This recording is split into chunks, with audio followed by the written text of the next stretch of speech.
Good evening. Good evening. Good evening. Welcome to the May 14th meeting of your Aiken City Council. At this time we're going to call our meeting to order. We're going to have our invocation, which will be by Mr. Richard Johnson, followed by the pledge to the flag, led by our Chief Branco. So this time we'd like to ask Mr. Johnson to pick up, step up. Good evening, Mr. Johnson.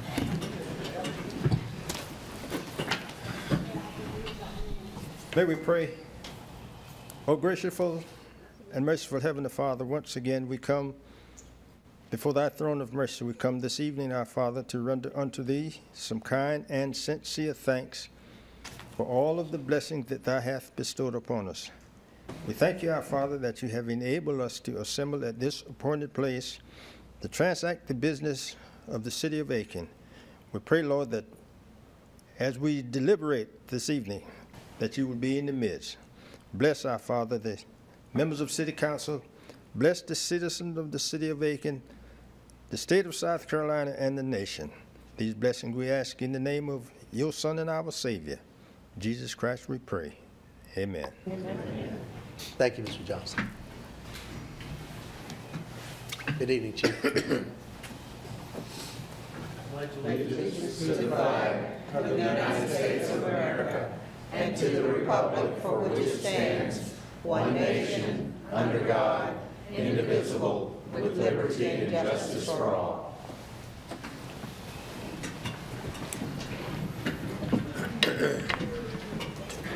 We want to welcome everyone for being with us this evening.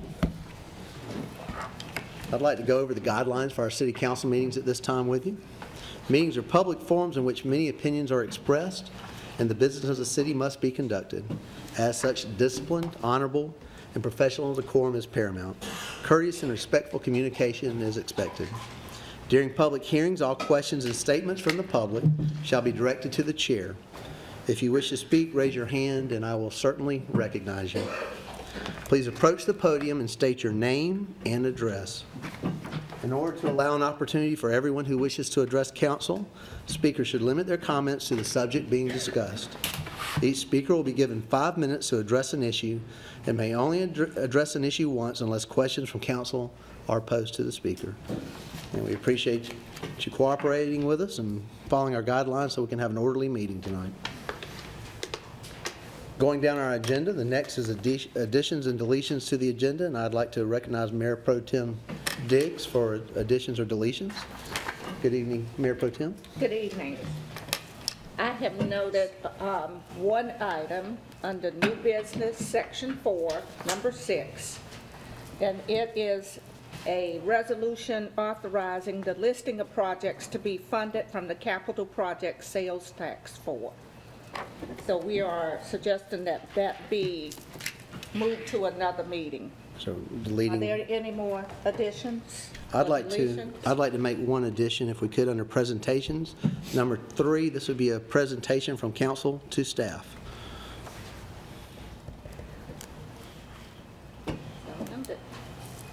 That's all I have. Thank you. I make a recommendation that we accept the agenda As revised. as revised. Second. Motion and a second. All those in favor? And that's unanimous. Thank you. The minutes were distributed to council for their review before our meeting. Is there a motion to accept the minutes as presented? I so move. Okay, we have a motion. Is there a second? Second. Okay, we have a second from Mr. Gerardo. Any comments or changes? Okay, all those in favor as presented? Unanimous. Thank you. Moving down to presentations, the presentations portion of our agenda, we're very pleased tonight to have Ms. Nancy Wilds with us, and she's prepared a presentation for council. Ms. Wilds, we appreciate you being here so much, and we're going to ask if you're able or would like to please feel free to use the podium to make your presentation to us at this time. And while she's coming, it might be appropriate that we might give her a nice hand and a round of applause for being here.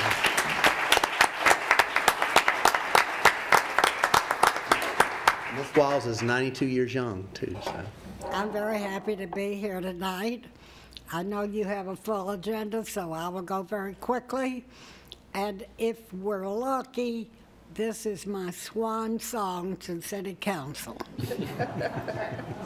If you're good. Unless we I'll step come out of back. order, and then I know like, I want to speak very quickly about recent news in the newspaper that the city wants to bring about a renaissance downtown.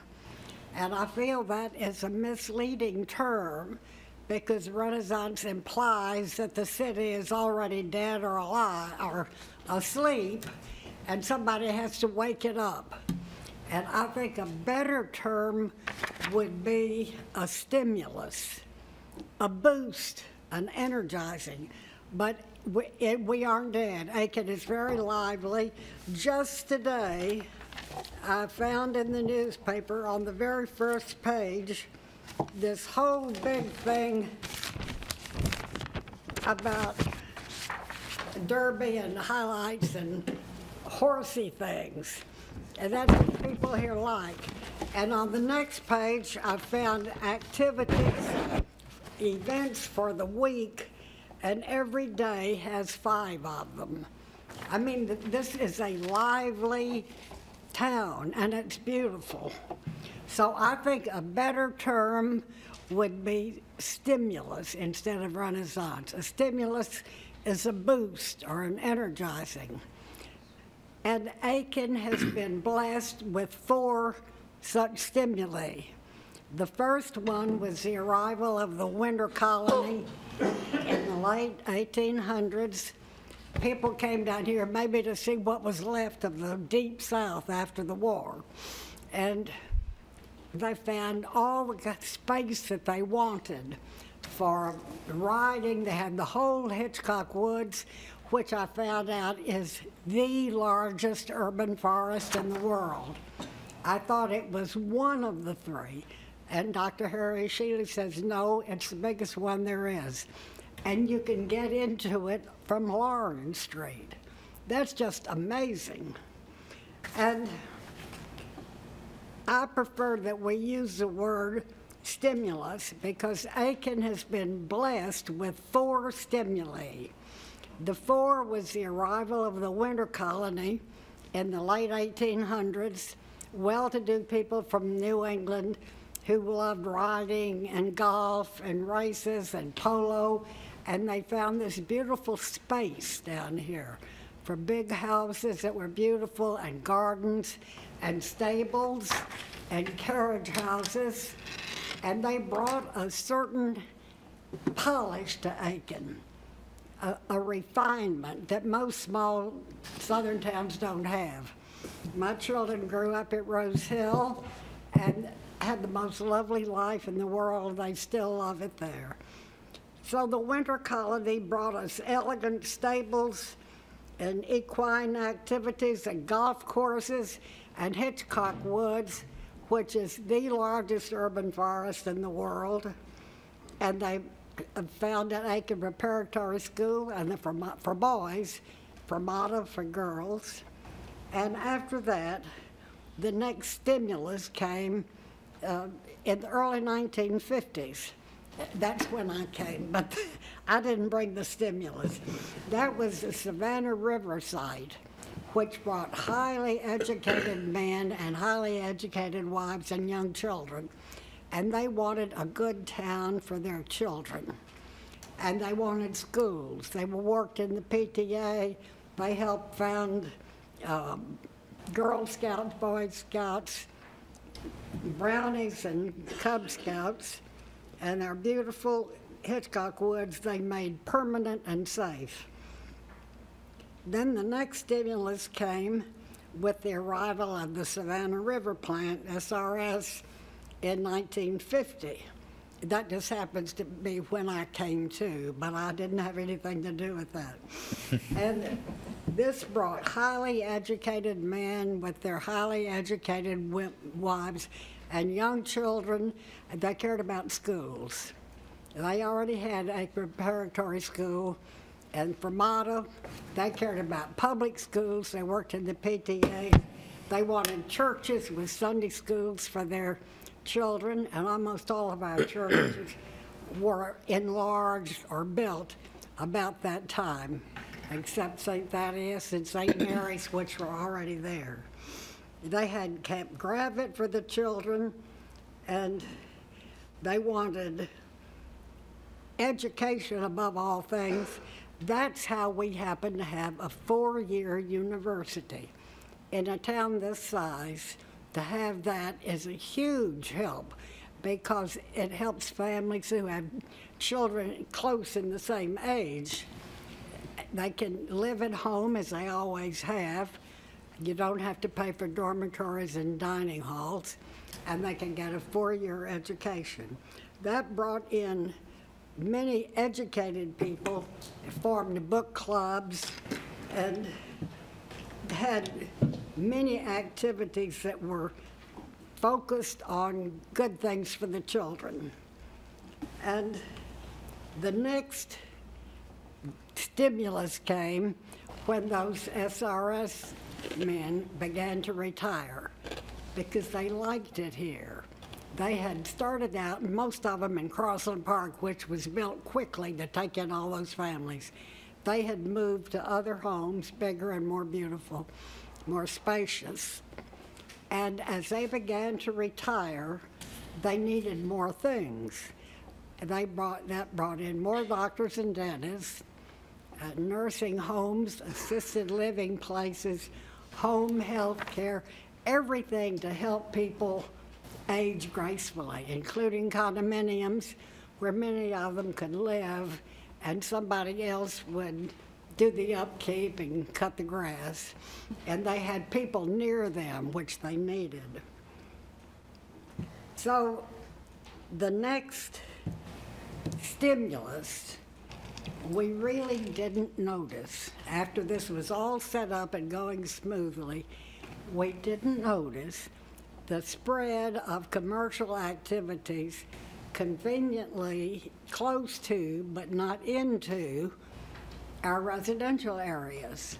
Now, I drove this. I've been timing it. No matter where you are, from Hounds Lake, Woodside, College Acres, wherever you are, you can get to a commercial area within 10 to 20 minutes, 10 to 15 minutes. There are Walmarts. I found the 4th one the other day. I already found 3, and I was going somewhere near North Augusta, and I found the biggest condominium I've ever seen, and a school letting out at 3 o'clock in the afternoon with a 2-block line of automobiles of people picking up their children, and there was a Walmart and a big condominium. I'm going to go back out and find it sometime. But it shows us that life goes on in Aiken. So the 4th stimulus, which we didn't pay any attention to, is right here and is going to stay with us. And that is whatever you want to buy, from a riding mower to some beautiful earrings, you can get in about 15 or 20 minutes. Just depends on which one you want. So I believe that after this careful blending of commercial and quiet residential, we can see that we have everything here, and it's convenient to get to. We have a farmer's market. We have, what are those things? The Dollar Tree, the Dollar Store, and Dollar General. That takes the place of our old Cresses, McCrory's, and Woolworth. Same stuff, isn't it? And so whatever you want, you can get. Now, here is our map, and I think you can see from that, all the red is business, and you can see the crowded in the upper right.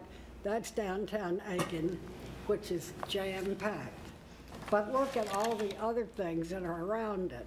And above all, look at our beautiful open spaces. The yellow ones are for everybody.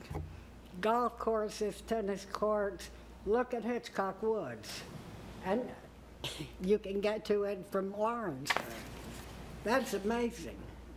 So that we have the mingling of residential, business, and everything else. When the men from Savannah Riverside began to retire, we had to have a new hospital, which is enormous and beautiful, and across the street from it is a great big building filled with doctor's offices. So you can find a doctor, dentist, lawyer, hospital, whatever you need. Now, I think what we should do, instead of talking about a renaissance in downtown Aiken, which is filled, and the greatest scientist in the world can't make more space. Then yet we have what we have, and it's jammed. And now people are enjoying that careful blend of commercial next to residential, but not imposing on it. I think it's time to appreciate what we have and love it and take care of it and take a new look at what this town could do. That is, people in the United States are not worrying enough about recycling and reusing and saving things. I remember when I was in grammar school, we had one teacher who railed against planned obsolescence. And she said, they don't fix things anymore, they just throw them away. And I know it. If I take a wristwatch or an alarm clock or something and say it doesn't work, oh, it's old, just throw it away. We've got some more right here. Your car's old, throw it away, get another one. And we are throwing away so much stuff that it's going to jam the world with trash.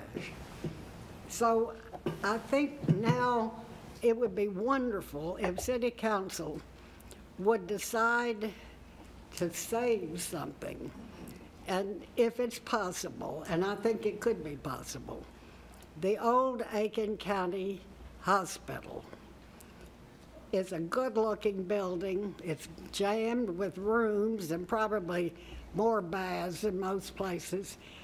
It looks good on the outside. I understand it has mold in it. And if we have all these great scientists who can make atomic weapons, one of them ought to know what to do about mold in a building.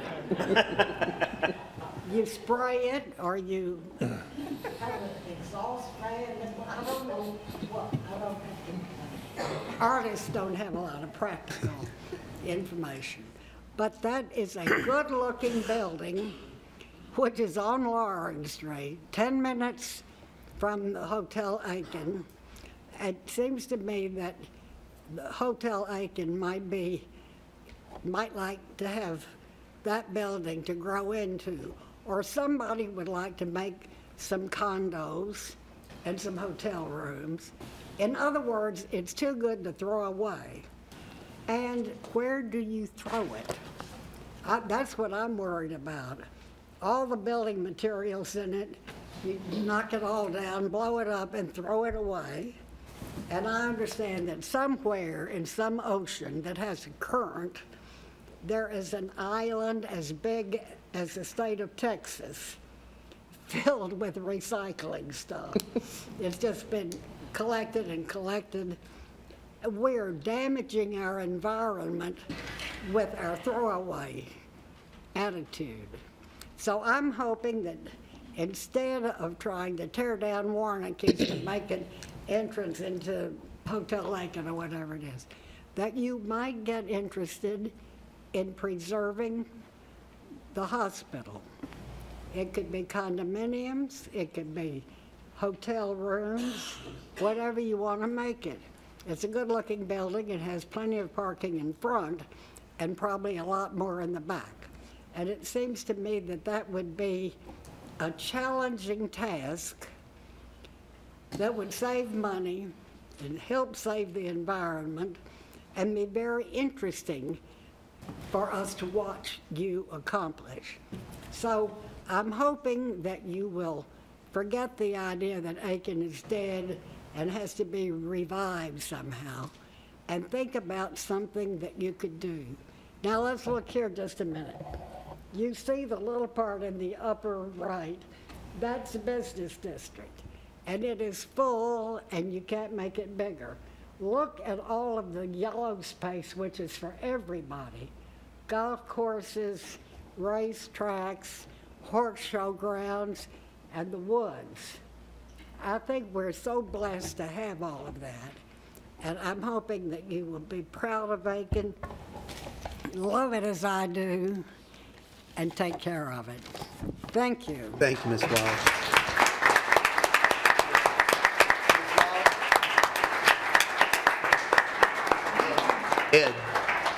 Ed, if you would keep her up here for a second. Ms. Wiles, if we could ask you to step up for one moment, back up here. After you pose for your picture. Miss,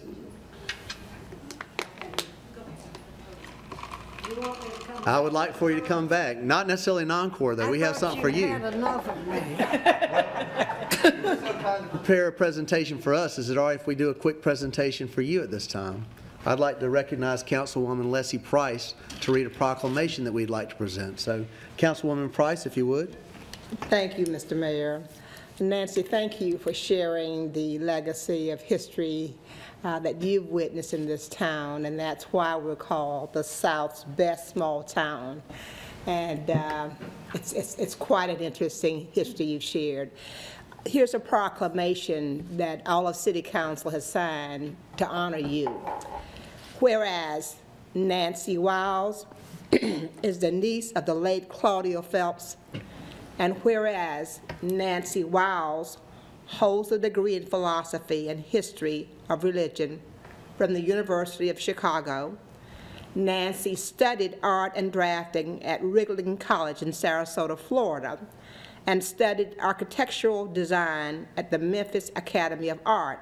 And whereas in 1972, Ms. Nancy Wiles and Pat Coker founded the Rose Hill Art Center as a place to promote the visual arts and crafts by establishing permanent gallery space and art classes for the Aiken public and the Aiken Artists Guild members, which later became the Aiken Center for the Arts.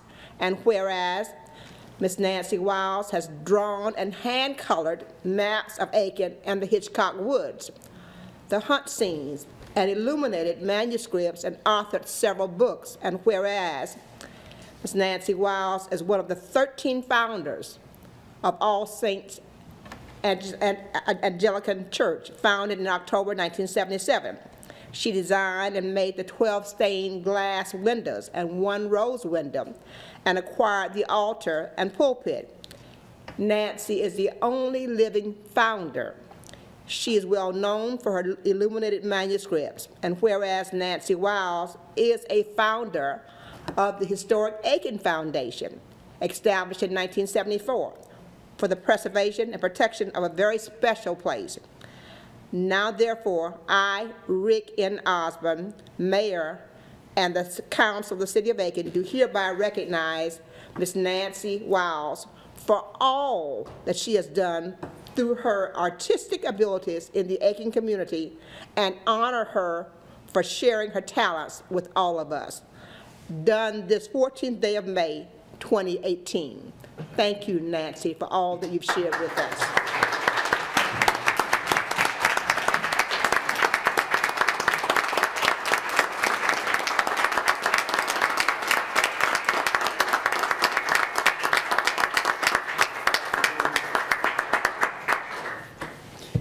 Thank you. That's almost worth being 92 just to hear such a tribute. Well, it's our honor to present this proclamation to you. We appreciate all you've done for our city, all you've represented, and thank you for the presentation today, wasn't that great? Wonderful. I didn't expect all of that. Oh, that's great. Can we get her up there now? Yes, absolutely. Can she take Yep. one with all of us, all the time? Yep. This is 92 years Sure. old. We can get her up there. Good photo of everybody. All right. One is down there. You're going to walk with me? We're going to walk this way? Where we're going to get there. Can we all stand in the background? Yes. Everybody's coming around. Oh, Roger. Okay. We were going around.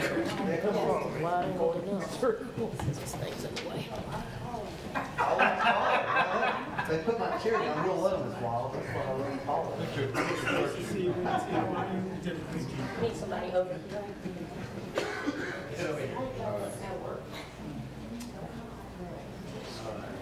I didn't expect All right, y'all get a little closer together. All right, that's perfect. Everybody look at us, please.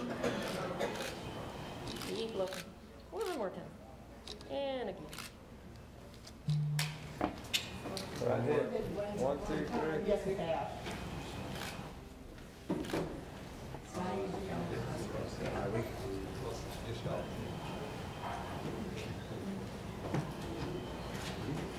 Hey, I'm gonna want some snapshots. I think there's going to be plenty to choose from this while.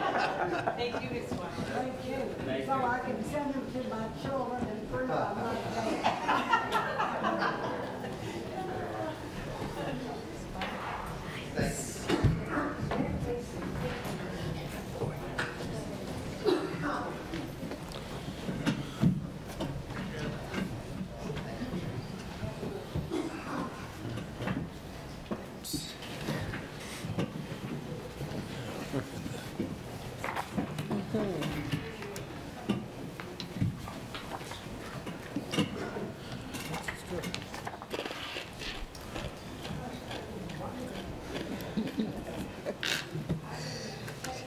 I hate that Miss Nancy cut into Mr. Molner's time, but Bill, no. Our next presentation is Dr. Bill Molner, a friend of the City of Aikens with Lower Savannah Council of Governments. And he's going to report, I guess, regarding the activities of the COG and Transit Development Plan. So, Bill, welcome. Thank you, Mr. Mayor. That's a tough act to follow. I don't know what I'm going to be able to do on that one. Yeah, we're good there. Change around the back.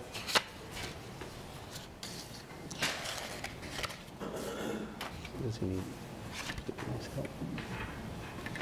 Bill, you need to have somebody help you with it? There you go. Need Joy Lester will come up and help you. I think he needs to go to the mic, send a mic Yeah, to Sarah.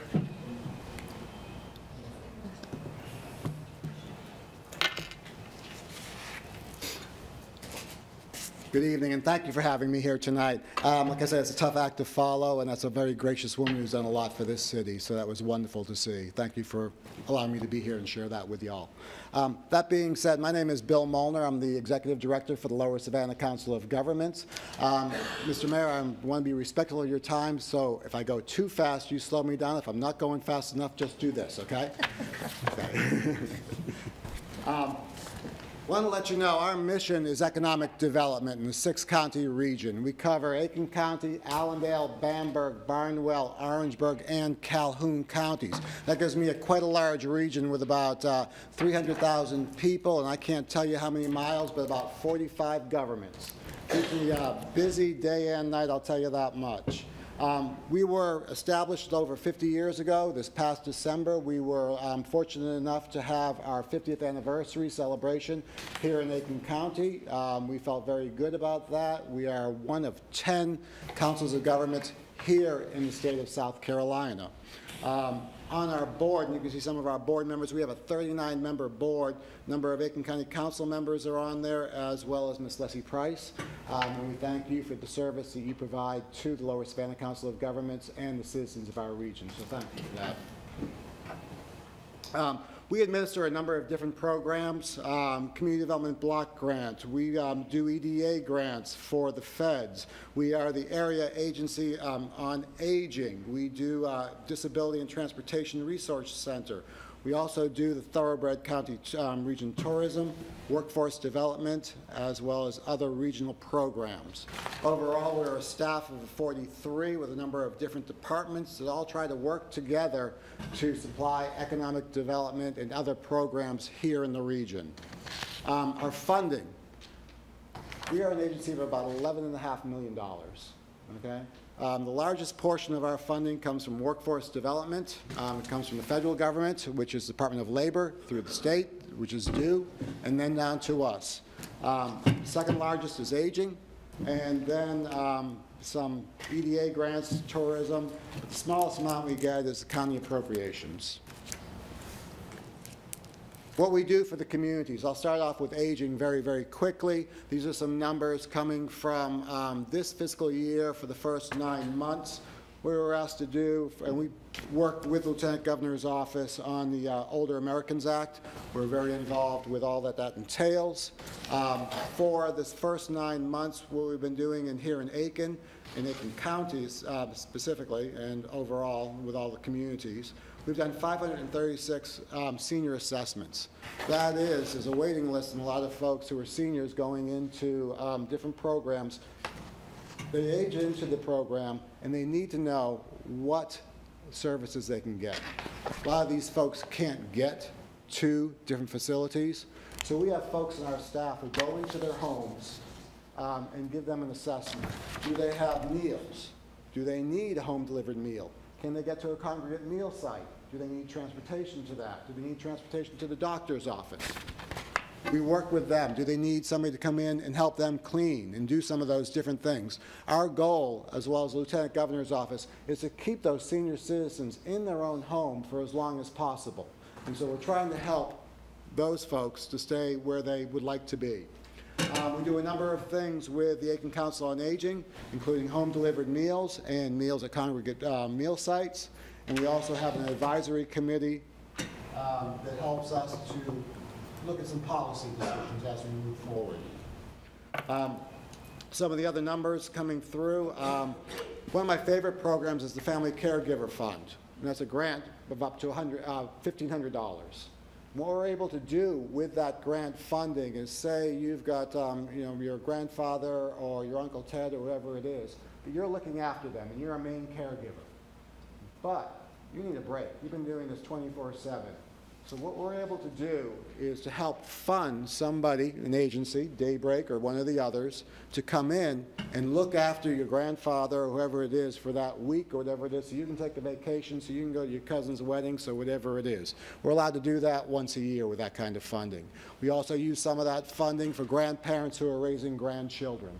Unfortunately, that's one of the situations that is common in our communities nowadays, and we're able to help them, especially at the beginning of the school year, to help get those kids, shoes and sneakers and some clothes and what they need to take with them in the way of supplies to school. A couple of other numbers here. One of the things that I really appreciate we do is we help our seniors with Medicare Part D counseling and assistance. So this past year, we have open enrollment. We helped 695 Aiken seniors, and they actually were able to save almost $400,000. That's $400,000 that's not being spent by a senior in this community that stays in their pocket for something else besides Medicare Part D. We also are the long-term care ombudsman. We work with the nursing homes. If y'all got a complaint, there's a complaint on the nursing home, they come to us. We're the ones who deal with that, okay? We deal a lot of friendly visits and check in just to make sure everything's okay, but we visit the 18 residential facilities here in Aiken County. The last one on that list is one that we are extremely happy to partner with United Way of Aiken with, and that is this year, that first 9 months, we've helped 381 uninsured Aiken County residents receive medicine. It's called MAP program, and if you fall through the cracks, there were more people before, but people are still falling through the cracks, and we are able to help them to talk with the drug companies and get them the prescriptions that they need in order to survive. So we're very, very happy with that program as well. That's one of the only ones that we run here in Aiken County, and it's a fantastic program and a fantastic partnership with United Way. Transit. We're heavily involved in the transit program here in Aiken County, and especially with the red line and the green line that go through the city of Aiken. Am I going too fast, too slow? Am I good? No, you're fine. You may want to stay in the microphone, though. Oh, okay. I hate podiums. Okay, sorry about that. So that being said, we run the, with the Council on Aging, the transportation system here, the transit system. This year so far, we've answered in the first 9 months over 7,200 calls from Aiken County residents asking about transit. We run with the Council on Aging the Best Friend Express, which is our fixed route system. That's our route system with the, you can see on the map over there, with the blue line, the green line, and the red line. I'll be talking about those a little bit more in depth in just a few minutes. With that, we also run what's called the Dial-A-Ride program, which is off of that main route, those routes, those 3 different colors, you go 1/4 of a mile in either direction. And what we're able to do is if you call up and need a ride, that we're going to schedule you, usually the next day or 2 days out, and we're able to pick you up, take you to the doctors, and make sure that somebody's there to take you back home. Okay. In addition to that, we recently received, and I went out there and got money from Georgia, which is from which is from actually Federal Highway Administration. There was money sitting in Georgia that was our money because we are part of the CRA. Okay. And so I made sure that that $125,000 a year come back to us so that we can expand on that program. So now we're going into all of the rural areas, urban areas in this end of the county. Very happy with that. And I mentioned here about the completion of the Transportation Development Plan, and I am going to talk a little bit about that in just a minute. In the area of planning, we do a couple of different things. One of those is we have a TAC committee and we run the guide share funding that comes into this region through our office. So we have a number of folks, 3 from different each county, that are on a committee that work with the funding that comes in to this region for transportation. We're extremely involved in not just transit, but transportation. We run about $5.4 million through there. It all comes in kind of in a big lump sum, and we work through that throughout the region to figure out where those needs are and where that money can be applied to. I'll tell you, most of it's safety. Safety is a very, very big issue, especially in some of the more rural areas. There's a list of some of the different projects that we have here in Aiken County and some of the members that we have on our TAC committee. Also, something that y'all are involved with, I am the vice chair for the Augusta Regional Transportation System, the ARTS MPO, so active in that. In the area of planning, we work with Community Development Block Program, we work with the Home Consortium, and we work with EDA grants. So we're very active with that. The last large EDA grant we did was with Aiken Tech, and we're in conversations with them for another project coming up hopefully soon. In the area of tourism, Parks, Recreation, and Tourism has tourism regions throughout the state. Ours is thoroughbred country. Mary Ann Kiesler runs that for us, one of the hardest working women in tourism. She's all over the place, and one of the things that she makes sure is that all those brochures get out to the right people, the advertising get out, and she handles a lot of the writers, tourism writers that go out there and write in all these different magazines to make sure that people are coming to Aiken to enjoy the beautiful community and to spend their money.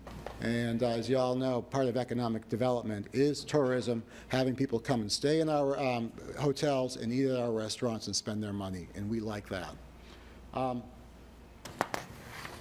Workforce development, once again, Ms. Leslie Price is on our Workforce Development Board. Our offices are down on Richland Ave, and this year, for the first 9 months, we had a little over almost 1,900 visitors come into the center who are interested in the WIOA program. WIOA program is a federal program that comes down through the state, and what they're looking for and what we're trying to help people out is not just where do I get my unemployment check, it's where do I get the skills. So we give them work keys, we find out what their aptitudes are, we try to get them the right training, and then from here, as you see some of the different numbers, we have business events. We have businesses who come in and have an event and let those folks know these are the kinds of jobs that we have open and these are the kinds of people we're looking for. One of my favorite programs to work with and sign things off with is on-the-job training. I love on-the-job training because this is the deal. You're a company. You're manufacturing, maybe it's healthcare, and you're looking for workers. Well, I just mentioned that pipeline that we had. Do we stop that pipeline there? No. we're in constant contact with companies. And we have this program where if you're looking for workers in a certain area and we can train them up to what you need, then what we're going to be able to do is for the first 12 weeks, we're going to pay maybe up to half of their salary. As a business owner, that's a great deal, isn't it? Think about that. That's a less of a risk that you have to take, that we're taking for you. And after 3 months, you're going to know if that person's going to work for you or not. They're going to work out. Well, I'm happy to tell you that our retention rate is 80%. 80%. That's pretty darn good. So we're very, very proud of that. We do a lot of advertising here. We've got some different things going on. We do, we call rapid response for those businesses that are laying off workers. We work with them to get them where they need to be and hopefully transition into new jobs and new training. We also work very closely with the Aiken County Public Schools. A couple of those events already happened.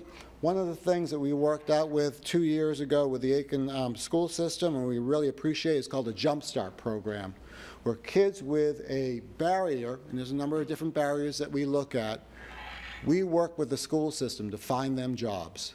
And so these kids get a job for 6 to 8 weeks during the summertime that we're paying their salary for those 40 hours.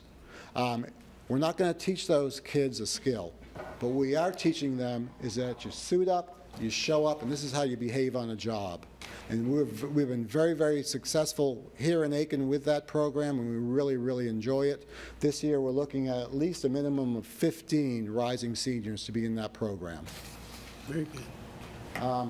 One last thing, this month is Older Americans Month. As a person who's getting older, I don't appreciate it just yet. Maybe it will dawn on me sooner or later, but that being said, any questions in regards to that? Bill, that was a great presentation. Let me ask this real quick. The new monies that you were able to locate, I guess, from the Georgia side, also for transportation, are the routes? Is there a group somewhere in Aiken County that helps, I guess, dedicate or suggest the routes that are taken on that transportation? Actually, it's a door-to-door. Okay, so there's no fixed routes on that extra funding. But if you call our office, what we will do is get that person the ride that they need using either one of two systems. If it's in our designated area, it is the Dial-A-Ride program, and so we call over to the Council on Aging, we hook them up with that ride, and they get there back and forth. If they're outside of that region, then they use the Pony Express to get that person back and forth. But like I said, we have really actually doubled our area that we can work with. We go all over the city now, outside the city, in those urban areas. Is it more efficient to do the Dial-A-Ride than it would be to have a set? It depends. There are some places that the fixed route system actually does work, and the other thing is, if we didn't have the fixed route system, we probably wouldn't get the funding that we do for the door-to-door. And that's how the feds tie that together. Makes sense. Thank you. Great job. Yes. You do a marvelous service to the community in so many areas. Thank you. And I just have a comment. I'd just like to thank you and everybody at the Lower Savannah Council on Governments for the things they do to make it possible for our patients at Rural Health Services to get to see their doctors, because without it, most of them would not be able to. And they also, at least 35% of our patients benefit from your medication assistance programs. And they're able to get their medication without having to worry about it. This week, am I going to buy food, or am I going to buy my medication? So you guys have done a great job with that, and we certainly appreciate it. Thank you, ma'am. That partnership with United Way for the MAP program is one of my favorite, and I always look forward to seeing the numbers that come out at the end of every month to see how many people we've actually been able to help. And it's a great program. It is. It really is. Thank Well, you. I had one more question too. I wanted to ask on the transportation. Is there any thought or consideration to a Saturday route? That's what I'm going to talk to you about right now, sir. Okay. So if I go back, there we go. Okay. That's the map, and within your packets, I dropped off earlier today this, which is the executive summary. Transportation of the transit program that we started last year and finished up early this year. One of the things I realized is that when I came into this position, that there was actually no real goal on where this transit program needed to go or what was available to be able to do that.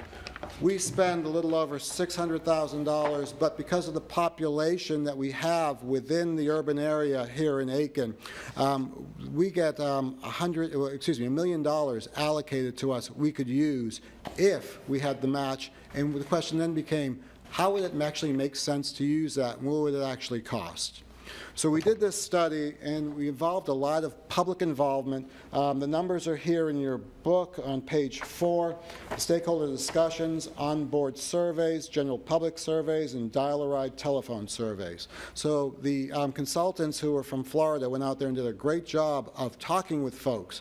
And there was interesting numbers and things coming out from the general public survey, but we really were keyed in with the on-the-board survey. What do those folks who take those transit buses back and forth really want? And what they wanted, the highest level, on page 5 on the bottom, was weekend service. And so it was one of those things that we knew we were going to have to price out. The other thing was more frequent services on routes. And so on page 6, it talks a little bit about how much we actually expend, and this is in capital as well as operating, and what our local match is. Starting on page 7 was the way that the consultants looked at this study and what would actually make the biggest impact for the dollar. And so the first thing on page 7 at the top they said was that the red route. The red route, when I came in and I noticed, only had three runs. And it was rather strange. It was a 7, 10, and 2:30. They don't run at 12:30 and 4:30. And so one of the things, if you're going to a job down that way, you want to be able to make sure not only that you can get there, but you can get back. That makes a big difference. So if you can't get back, why are you going to take that service and you're going to try to find something else? And so what they came up with was that the actual cost on something like that would be just under $12,000 in additional local funding. With that, I'm able to take that and match that, and I believe it's, what was it, 55, like 80, is it 20% match? So with $12,000, what is that, about $80,000 or less than that, $55,000 that we're trying to think in my head, but it's not working well. That being said, the match that's put in, $12,000, is 20%. The feds put in the other 80% in order to make that happen. The second thing that they came up with was the Saturday service. The match for that would be almost $39,000. Right now, we're starting in and looking at improving the red route, seeing the results of that, coming back and saying, yes, it worked, no, it didn't, or what do we need to refine? Once we have that information, the question then becomes, okay, Saturday service, is there enough demand for it? And then how do we go about building that? After that, for me, and for a lot of you, and in fact, a lot of folks, marketing and technology investment, knowing when that bus comes. Where is that bus using GPS, and where do I need to be to catch that bus? Making sure that we can do that. We didn't price that out. Some of the other pricing on here mentions about going over to the new ballpark, getting folks here in Aiken, probably over at Odell Weeks, and going over there and getting a bus to go back and forth. I love baseball and the idea of going over there and seeing a game and not having to drive, especially with the parking problems, to me is a good idea. So anyways, we had them price that out. We had them price out some new routes, improving the frequency, as well as finally the ultimate goal at some point would be to transition to a traditional bus stop system. Right now the system that we have, there's a couple of stops that everybody knows, that the transition points and where you go, but sometimes you just got to get out there and wave and have them stop. And you have to make sure that that happens. We're losing people, and people need to get where they have to be. They need to get to their jobs, they need to get to their medical appointments, and they use this facility. Actually, 45% of our ridership overall is elderly and handicapped.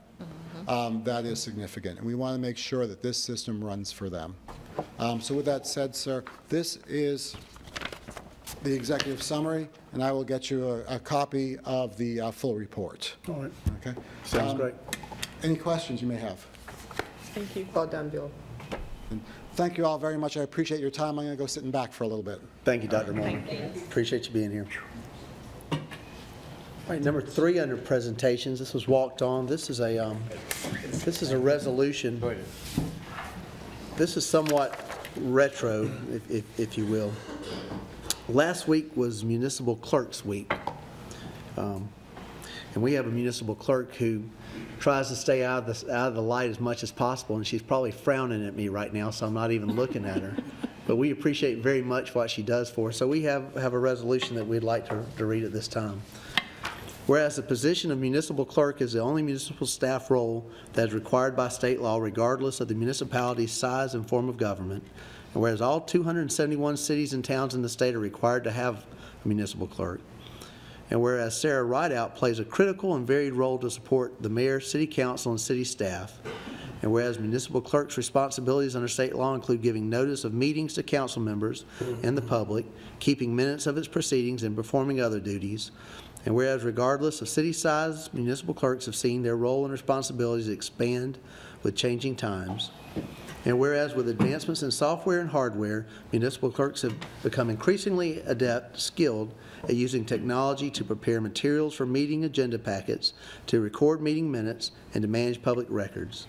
And whereas municipal clerks get their professional training from the South Carolina Municipal Finance Officers, Clerks and Treasurers Association, an affiliate organization of the Municipal Association of South Carolina, celebrating its 40th anniversary this year. And whereas the South Carolina General Assembly has declared the week of May 6th through the 12th, 2018 as Municipal Clerks Week. And whereas the International Institute of Municipal Clerks has also declared May 6th through 12th, 2018 as the 49th Annual Municipal Clerk Week. Now, therefore, I, Rick Osmond, Mayor of the City of Aiken, South Carolina, and Aiken City Council do hereby proclaim May 6th through 12th, 2018 as Municipal Clerks Week in Aiken to recognize and honor the valuable contributions that Sarah Rideout makes to our city. And that's signed by myself and all council members here. So.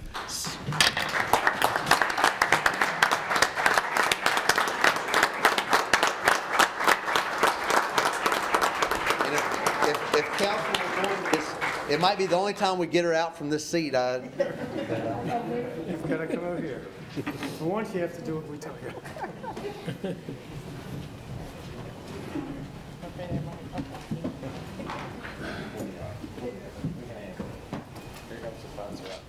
Me and I will be here tomorrow. This is a lady who we couldn't do our jobs without. That's right. And there's no one in the city of Aiken who just absolutely loves and pushes technology more than Sarah Rideout, I can tell you. Some of us have iPads with our agendas on whether we like it or not. So, Sarah, thank you for all you do. I'm going to hand you this to hold, and I'm going to slide back over here so we can maybe get a photo. But we appreciate you.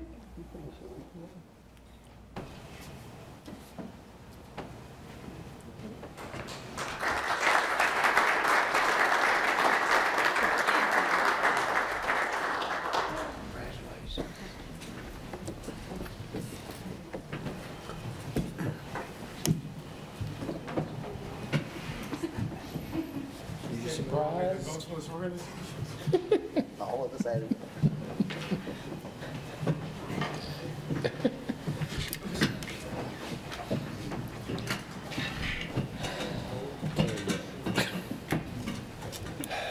All right, moving down to old business on our agenda. Number 1 under old businesses is approval of appointments and discussions of appointees to various city boards, commissions, and committees. I will recognize at this time Mr. Stuart Beatonball. Stuart? Thank you, Mayor. We have 3 appointments for council consideration tonight. First, Mayor Osmond is recommending the reappointment of Jason Rabin to the Planning Commission with a term to expire December 1st, 2019. Councilwoman Gregory has recommended the appointment of our Poet Laureate Joan Lacombe to the Arts Commission for a term that will expire April 11, 2019. And Councilwoman Leslie Price is recommending the appointment of Dr. Malencia Johnson to the Arts Commission for a term that will expire April 11, 2020. So we have those 3 appointments for council consideration this evening. Thank you, sir. Is there a motion to move these appointments forward? Councilman Waltz, is there a second? Second. All right, Councilman DeWar, appreciate that. All those in favor of these appointments at this time? And that's unanimous. Are there any other nominations to be presented for our next council meeting at this time?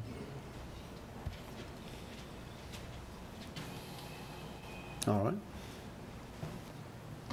I think, by way of correction, your appointment of Jason expires the second meeting in November of 2019, because your term It was run expires in concurrent with my March. term, I suppose. And I'm going to just jump in for Miss Lessie. She had to step away, but I'd like to introduce Dr. Malencia Johnson, who's in our audience this evening. She has been recommended for the Arts Commission, and Dr. Johnson does a fabulous job in the community through USC Aiken, NAACP, in addition to being a stellar tennis player. So, welcome. Thank you.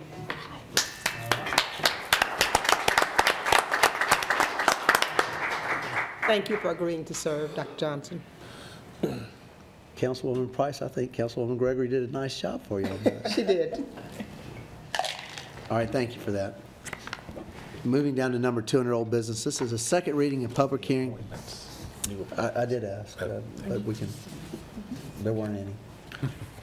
Thank you. This is a second reading and public hearing of an ordinance to adjust the water and sewer rates. Is there a motion? Moved. Okay, we have a motion. Is there a second? Second. We have a second. Comments from staff? Thank you, Mayor. We have tonight have a proposal for second reading for an increase in our water and sewer rates. We undertook this with a lot of careful evaluation and consultation, both with staff and also we have, I think, discussed this with council at several work sessions as well. We've seen this rate increase coming for approximately 2 years. The genesis of this resulted in the county informing us that as a result of upgrades to the sewer treatment plant at where the Horse Creek and Savannah River meet, our portion of debt initially was thought to be about $1,026,000 a year. On April 23rd, the county notified us that actually our debt obligation would be about $760,000 a year that starts next fiscal year. Concurrently, we were also doing a rate study with a consultant who presented to council approximately 2 months ago to recommend compressing some of our rates, as well as eliminating the winter and summer rates scheme as well, to make it a little easier for folks to understand. What we have looked at, council, is we looked at all the savings that we do internally before we brought to council a recommended rate increase, and we've articulated both in work sessions and in presentations and in the cover memo how staff works to as efficiently as possible to keep our rates at a low level as possible, but at times it is necessary to have a recommended rate increase for council. We have, as I say, we have our own water system and are part of a joint sewer system with several other users.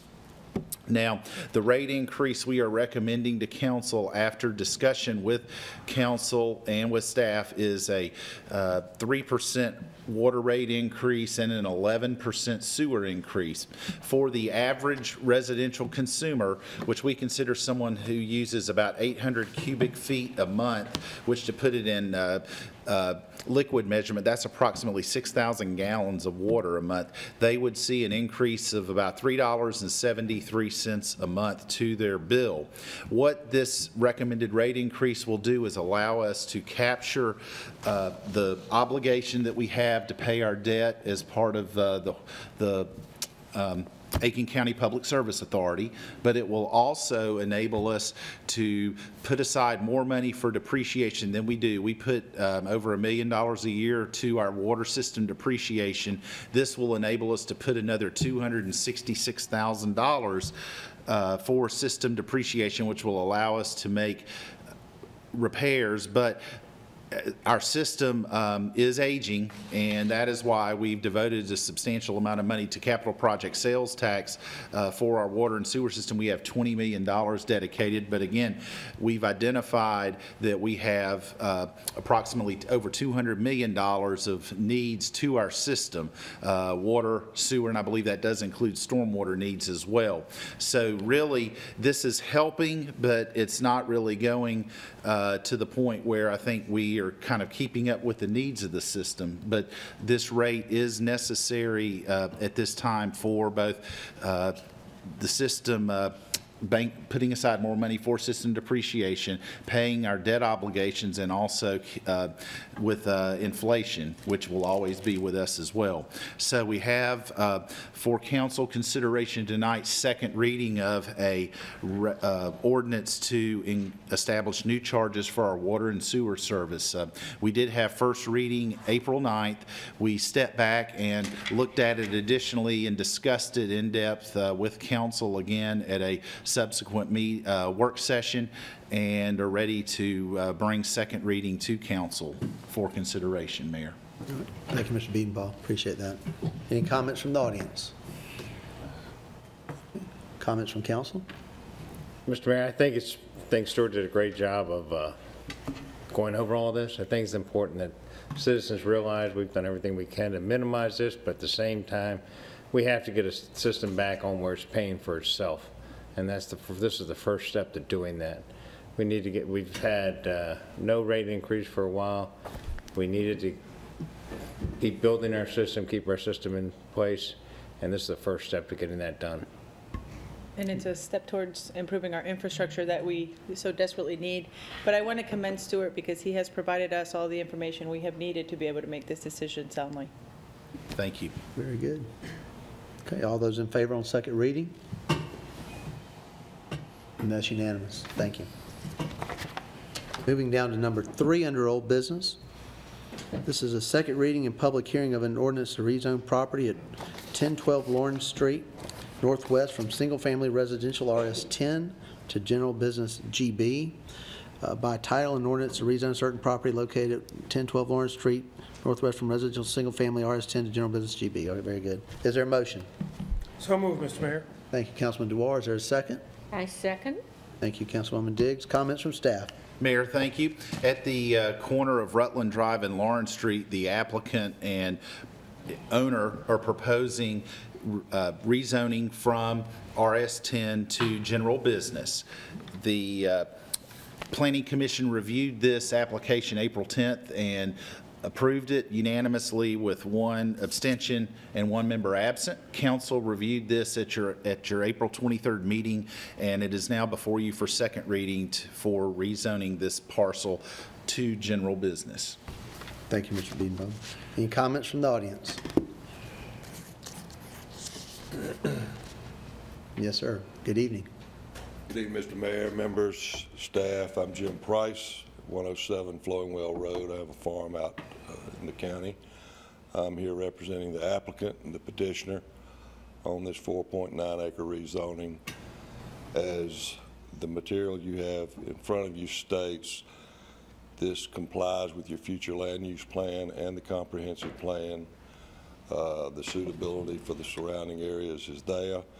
We do have utility availability there. We're excited to be the developer that brings a quality development to this sector of our city, and we're here to answer any questions you may have. All right, we appreciate that. Thank you very much. Any other comments from the audience? All right, any comments or questions from council on second reading? Hearing none, all those in favor? And that's unanimous. Thank you.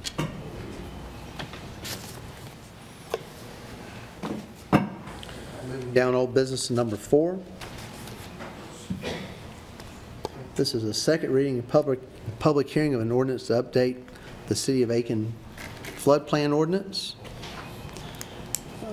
By title, an ordinance amending the City of Aiken flood damage prevention ordinance. Is there a motion?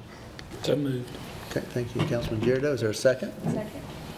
Councilwoman Gregory. Comments from staff? Thank you, Mayor. From time to time, the FEMA requires us to update our flood damage prevention ordinance. By doing so, this update allows those property owners who reside or own property within a floodplain to continue to purchase flood insurance. We have to have this ordinance approved, FEMA tells us, by August of 2018.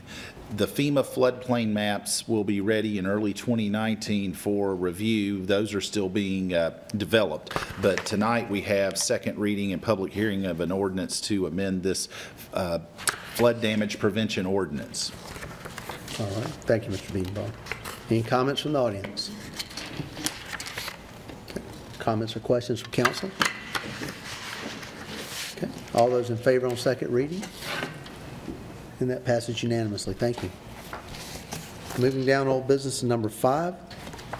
This is a second reading and public hearing of an ordinance to rezone property located at 2001 Lindsay Drive from single-family residential RS6 to office. By title, an ordinance amending the zoning of real estate located at 201 Lindsay Drive Northwest from residential single-family RS6 to office institutional O.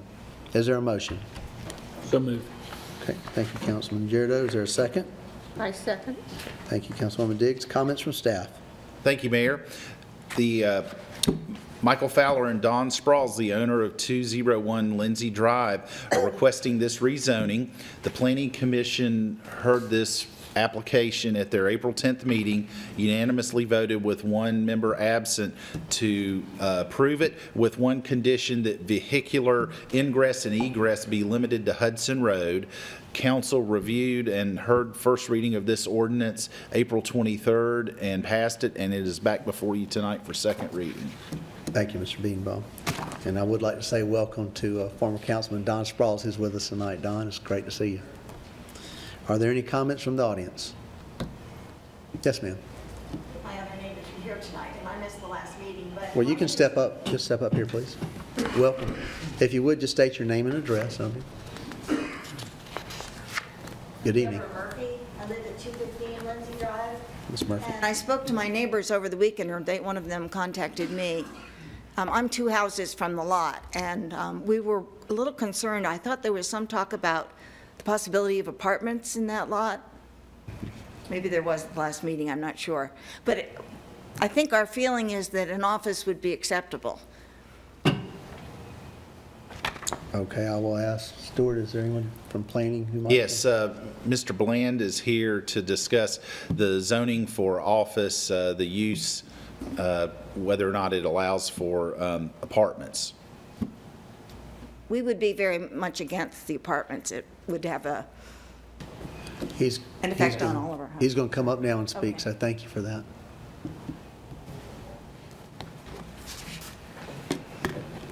The memo says it utilize the property for medical office use. So. Yes. I don't believe that I don't believe multifamily is allowable in the office, but we'll have the expert tell us right now. If you allow me a moment here, I'm trying to pull up the zoning ordinance as we speak. I tried to rely on technology and it failed me. Let's see here.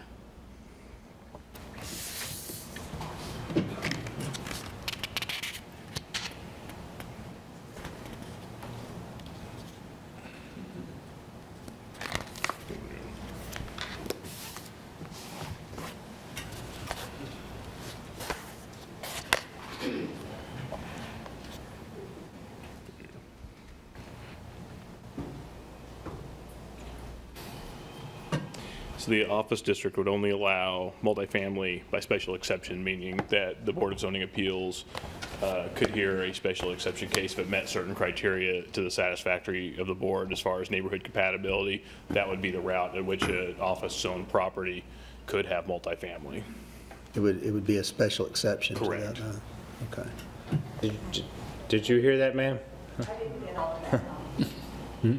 It would need to go to the Board of Zoning Appeals for a variance, and the Board of Zoning Appeals has very specific criteria they would have to abide by to grant the variance that are somewhat narrow. So that is the only way that a multifamily or apartments type structures could be built, would be through the granting of a variance and a hearing from our Board of Zoning Appeals.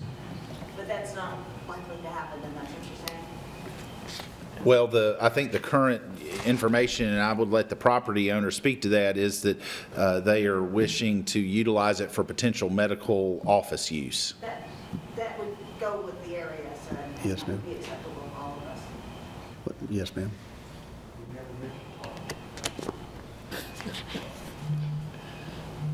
All righty. Any other comments from the audience? Okay, comments or questions from council? Okay, all those in favor? And that's unanimous. Moving down to number 6, under old business, this is a second reading and public hearing of an ordinance to rezone property at 616 Park Avenue Southeast from residential single-family RS6 to general business GB. Is there a motion? So moved, Mr. Mayor. I'll second it. Councilman DeWar, Councilman Waltz, seconded. Comments from staff? Thank you, Mayor. This applicant, Jane Page Thompson, and owner Katie Lipscomb have requested this zoning change along the 600 block southeast of Park Avenue. This is the only parcel not zoned commercial, and they are requesting a zoning change from residential RS6 to GB. The Planning Commission unanimously recommended this with one abstention and one member absent. Council heard this April 23rd for first reading, and it is back before you tonight for second reading of an ordinance to rezone this property to general business. Thank you, Mr. Beanbaugh. Any comments from the audience? Comments from council? Okay, all those in favor of second reading? And that's unanimous. Thank you. Moving down the agenda to that section, new business. Number 1 is a first reading of an ordinance to amend FY. Item 7? Item 7. Forgive me, I'm sorry. I put a check on it at the last one. Thank you. Somebody's count. Going back under old business, number 7, second reading and public hearing of an ordinance to authorize a quiet claim deed to Hollow Creek for property deeded to the city of Aiken for an equine walking trail. By title, an ordinance authorizing the city of Aiken to convey real property to Hollow Creek Preserve LLC. Is there a motion? It's a quit claim deed. Okay. Well, that's not what it says on mine, so. Just so I can make the motion. Yeah. I thought it sounded odd too, but So We're quiet, we do this one. amended that way? Okay, yeah, great. quiet. Motion and second. I quietly did that.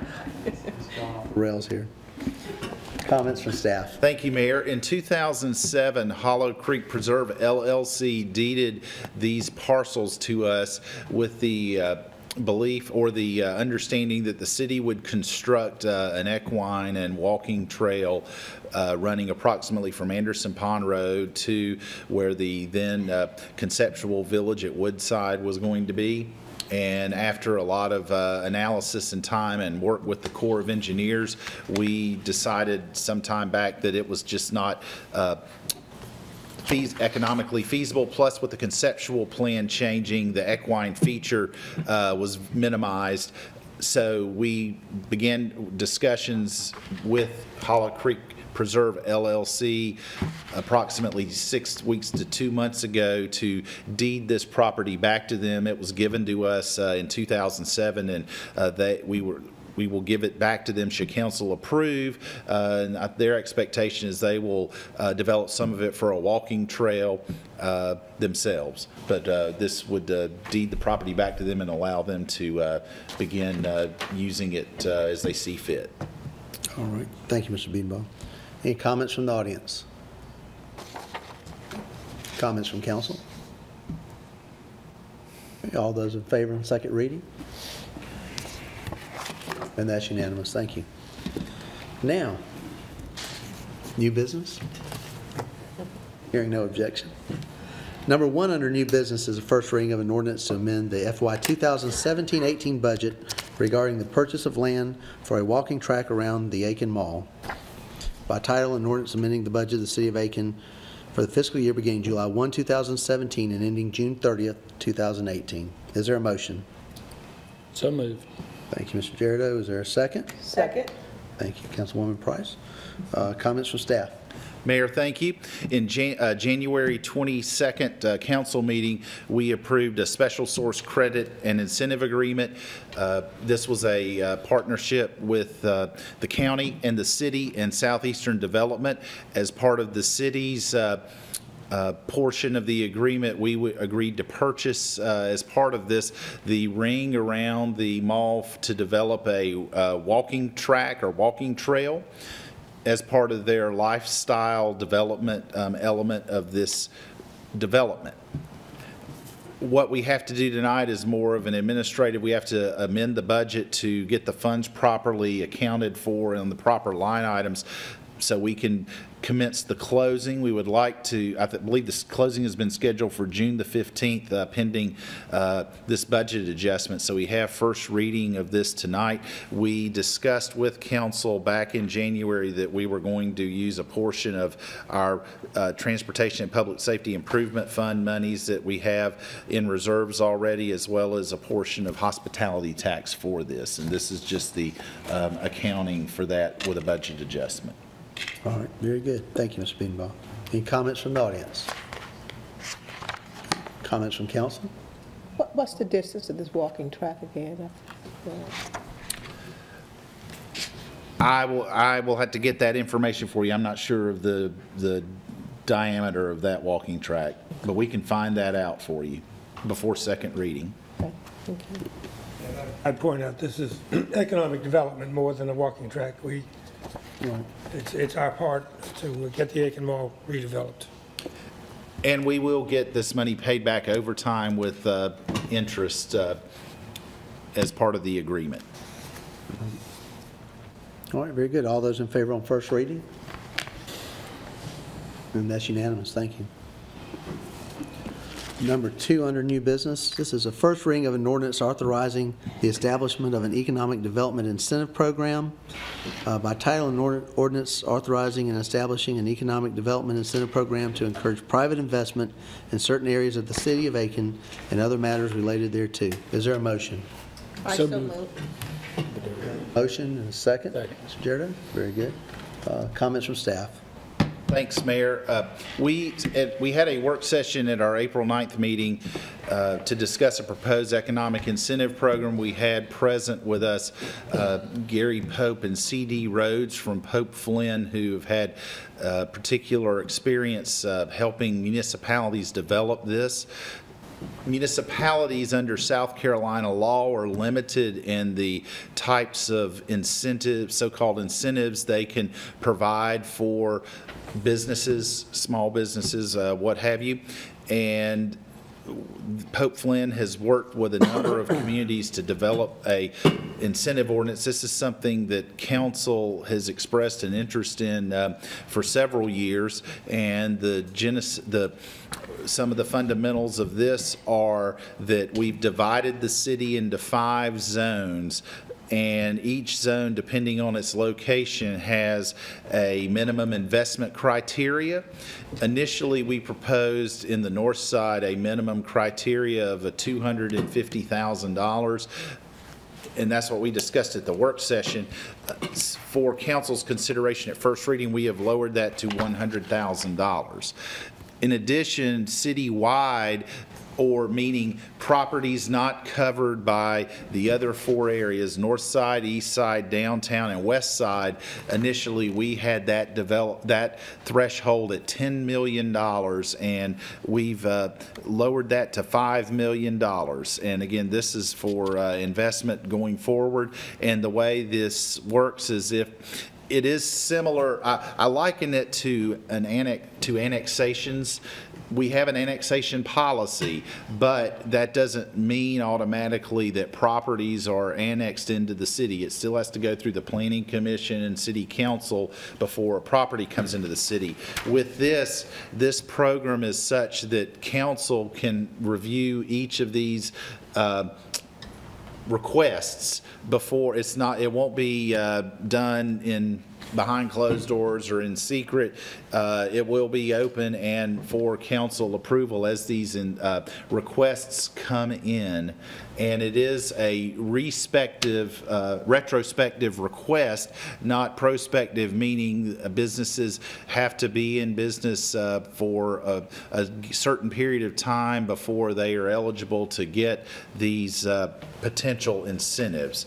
So we have Mr. Pope here to discuss further if there are questions, but that is a general overview of this ordinance that establishes a potential economic development incentive program for council's consideration tonight. Thank you, Mr. Beadenbaum. I wonder if we might have, and whether you do it or I know Mr. O'Brien worked pretty diligently putting this together. I'd like somebody to walk me through the process of a business coming up wanting to apply for the incentives and tell me where that goes, who do they apply with, who reviews it, and maybe a time frame of that if you could. Good evening, Tim, by the way. You can help me with that as well.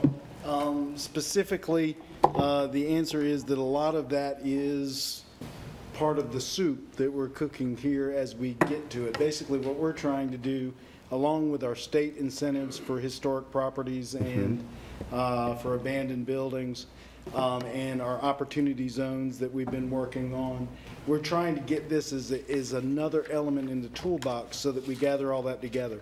For each of these incentives, for the state incentives and for these local incentives that we would consider here, there will be processes for that consideration.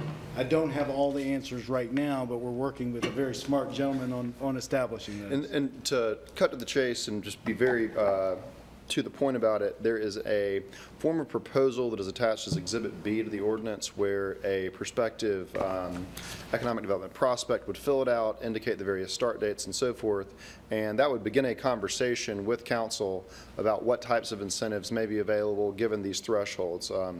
Stuart said it very, very well. This is a framework for discussion. Nothing is happening as a matter of course. This is not automatically granting anyone anything. This is setting the table for a discussion and to nudge development in certain areas of the community in a particular way. So we've seen success with this around the state, but one of the things to keep in mind is that not a panacea. It is a tool in the toolbox, and it is a way to get people to the table to get the type of development that you would like in the areas where you would like it. So, I mean, I know clearly there's a level of subjectivity. I'm just wondering where that subjectivity comes in at. Is it at the council level or staff level? Well, each one of these arrangements would have to be promulgated by ordinance. Yeah, I mean, so it's finally in the hands of the council. It is, yes, it is in the hands of the council, and with many of our clients, we see this amended over time. You see it evolve over time with the needs of the city. I mean, as I've said before in the study session, I mean, the point of having an economic development ordinance is to not need an economic development ordinance. Right. So you want to nudge things along in a way that is helpful and in a way that incentivizes and catalyzes development in certain areas of the community. But if someone is going to invest $10 million in a downtown area or $5 million in a particular area, and they're going to do that anyway, then there's no need to provide any public assistance in moving that along. So this will, I can assure you that this will change over time, and I imagine, not speaking for staff, but in my experience where this has happened in other places, staff will be responsive to council, the council establishment of objectives and goals about how this should be implemented. And, I have a question. So in other areas of the state that have already implemented this, who, or just give me an idea of who's managing this behind the scenes? So behind the scenes, typically, where it has worked best, I can say, you've had a staff member who has, as part of their portfolio, the economic development mission of the city. And that individual uses this as a talking points to get developers, community leaders, industry, businesses together as part of the overall incentive package, and says, you know, this is part of what you want to do. You don't want to go in the unincorporated area of the county. You'd want to locate here because we're going to be able to help you do this, that, and the other. And it helps the conversation. Again, if your incentives are so good that people are moving into an area solely because you have incentives, your incentives are too high. This should help you entice someone to do something that is in your mutual interest. This doesn't make a project that is not viable, but it can help bring a project to fruition faster, and it can help guide it into an area where that type of development is helpful to the city's overall objectives as expressed in its comprehensive plan. And maybe Stuart or Tim, you can add to this, but I'm just looking for like a breakdown. Let's break it down. So we get 10, 15 businesses in the next 6 months or a year of implementing this. Who's gonna manage this? Who's gonna keep up with the businesses? Who's gonna manage where they are, what their numbers are, how long they've been in business, all that? Yeah, it would be out of the city manager's office and the community affairs division.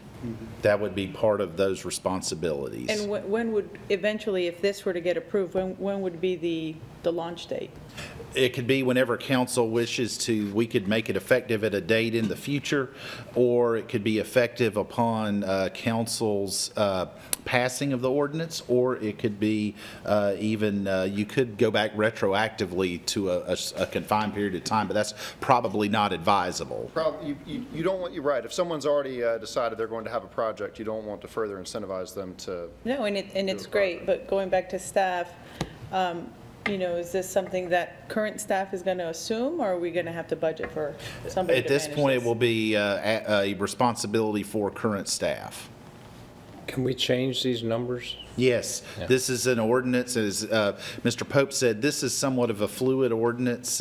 We can regularly review it and recommend changes. If it's too much of a good thing, as Mr. Pope said, we ratchet it up a little bit or dial it down, as the case may be. Case by case, I recall you saying that, Mr. Pope, yeah. I noticed the definition of north side seems to be the same area as the opportunity zone. So is this program an additional incentive for that area so they could take advantage of both programs? They could. The opportunity zone is not controlled by the city. We did request. Yeah, I understand that. That's a federal incentive. This would be our local capability. This is just an added tool to develop that opportunity zone. Good, thank you. And we're going to allow comments from the audience also, but I do have another question while you're up here. Do most cities that have a structure or something similar to this include hospitality and accommodations tax?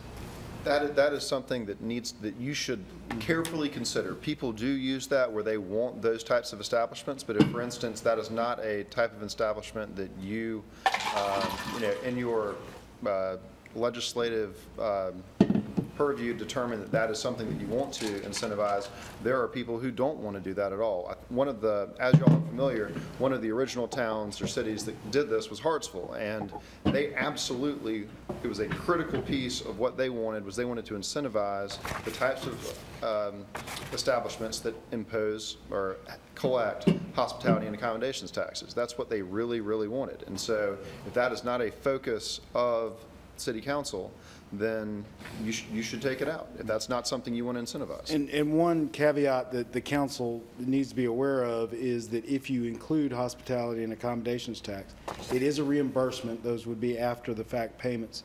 And there are strings attached to those funds, as we know, on the state level of what you can do with accommodations and hospitality. It'd come out of general fund. Yeah. It would be better suited to come out of general fund, but again, we wanted to put kind of the whole universe of potential reimbursements that would be available, but certainly if council would rather start a little slower or minimize the number of potential reimbursements, fees, what have you, we could certainly do that before a second reading is passed. But again, we wanted to list the entire tools that are available in the toolkit. And I don't believe that that's something we can do on a case-by-case basis. Yes, it would be best to memorialize it in the ordinance ahead of time, and then over time, if we find that we need to remove something or put something in through experience. The dollar amounts, yeah, that's something we can adjust, but I think what buckets we're actually going to reimburse on, I think that needs to be a little bit more concrete. And I feel that is very large categories. Well, my take on accommodations and hospitality are that those are pass on. They collect that and they pass it on. That's not out of a pocket so much. So to reimburse that, you're reimbursing a pass on. Whereas if it's a fee that they've paid for a tap and you're refunding that, that's something that you're reimbursing that came out of the pocketbook for a small business. So that's kind of my take on that. And this is in line, Mayor, with what we've done before. I mean, I can recall in my time here a couple of cases where, as part of an ordinance for, say, a development's concept plan, councils decided is their purview to waive a connection fee or what have you. So this would just memorialize that, or versus having to do it case by case. And it sets benchmarks of certain. Right, it sets benchmarks, it sets a rubric, protocol standard for how you might want to consider these things. And also, I would not be doing my job correctly if I did not make sure it is absolutely fine to call these things reimbursements. In fact, we talk about them as reimbursements sometimes in the ordinance, but these are grants from the general fund that are measured by virtue of reference to these types of restricted and different funds. Under your water and sewer ordinance, you can't give away free service.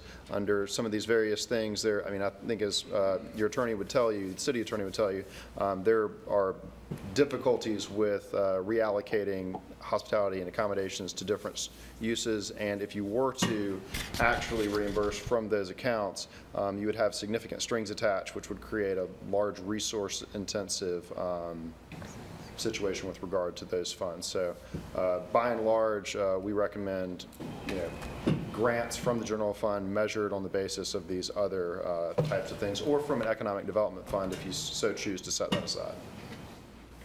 Would it be possible to assume a company wants to invest $1.5 million in the east side and get a sample of that amount of money invested and See how it might play out. How that would play out, how much they would be reimbursed or granted as you term?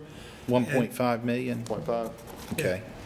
I mean, just as an example, so we could see how much the grants would be and where they would come from and so forth. That put a little meat on the bone so we'll understand the program. Okay. Yeah, thank you. Okay. Glad to do that. All right. Any further questions? Maybe. Stick around. I want to open it up. And I would like to say we're going to consider this, if it passes tonight, we'll consider second reading on June 11th. I'll probably ask if we could, maybe for staff to put a meeting together to, because I got a number of questions from not people opposing this, but just wanting to know more about it. Yeah. So I'd like to ask that. I mean, I'm planning on supporting on first reading, and we'll see what happens. But between now and June 11th, I would like to ask staff to maybe have a community meeting just to inform a little bit more about what this is and answer questions if we could. I agree with Dick. I think a case study of a sample community would be phenomenal. Maybe we could have that at that public meeting also. So. That would be good. We could certainly schedule a community forum before June 11th's scheduled second reading, or certainly before second reading if absolutely. Actually, I'd like to see more so than $1.5 million, something to do like the north side with $100,000. What impact of $250,000 of somebody doing that? What is that incentive? What is it going to happen? We could run several models. That's good. That's where we really want to go. I like that too. Good. All right. So before I get out of turn, I would like to obviously offer our audience an opportunity to speak on this at this time. Anyone at all? If anyone would like to speak, please stand up. Oh, Katie. There's a little girl in the back. Who is she? Good evening, Katie. This is a pretty big deal. All right, say who you are. Huh? Katie Lipscomb, 307 It's a good tool to put in the toolbox. I don't understand it. There's so many things in here that I do not understand. One thing, I don't understand why the chamber's not here. The Board of Realtors is not here. This is a big deal. Huh? We're both here. Okay. Well, good. There's a few. But I'm just not sure we've gone around and shared it with all these organizations like we should have and gotten the word out on what it is. So you would benefit from that meeting as well. Yeah, but what I don't understand is why we're doing first reading. Why don't we do more work sessions and then have a first reading with something that everybody's gotten input to instead of doing it now? And Work session, we felt comfortable at that point in time, but since the work session has even been a change, which causes a little concern. yeah, so I'm just going to give my questions from what's in here real quick, just so y'all know where my brain is. Is this another step in the business process? So you have to go to the planning department, you go to the city manager's office. I'm not sure what that procedure is from my standpoint as a business person. I did try to look at it from different viewpoints too of stuff. I'm not sure with all these little, it's going to be fluid, that we're creating certainty for the business community, because that's what we want more than anything, is you really should be able to read an ordinance and say, it fits me, it works for me, instead of going and sitting down and saying, figuring that out. Does it apply to housing? It talks about, I'm not sure who to be addressing to. It says retail, downtown, extending downtown hours. I'm looking at the goals, but housing's not in there, so I'm wondering if housing's a part of it or if it's just retail type situations. It says repurposing legacy commercial sites and shopping centers. I just don't know if somebody wants to put in an apartment building, if that's included in there. It would be. Huh? It would be. But all of it could be in there in some way, shape, or form. That's what we're working on. Yeah, the goals are just the biggest and most important thing in here. And to me, they should be real clear on what it is. In section 30, page 5 at the top of the page, does that mean that the benefits pass to the tenant? It says if you build a shopping center and you're not going to operate it, that the incentives can be passed to the tenant? I don't know the answer to that. So you have that? That would, I mean, for that would be up to, I guess, the applicant, who would be, in this case, would be the property owner in terms of passing it on to the tenant.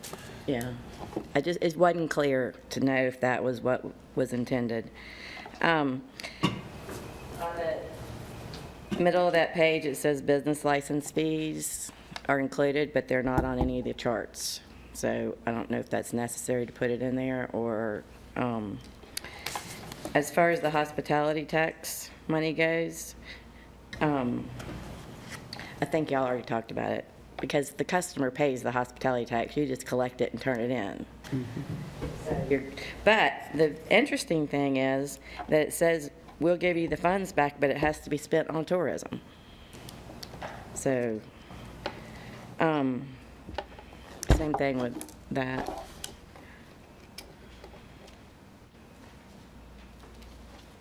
It's very long. I mean, it's hard to read, too. Well, and that is, oh, I'm sorry, Mayor, go ahead. Well, I was just going to say, and Katie, I think you have first of all, your opinion is valued.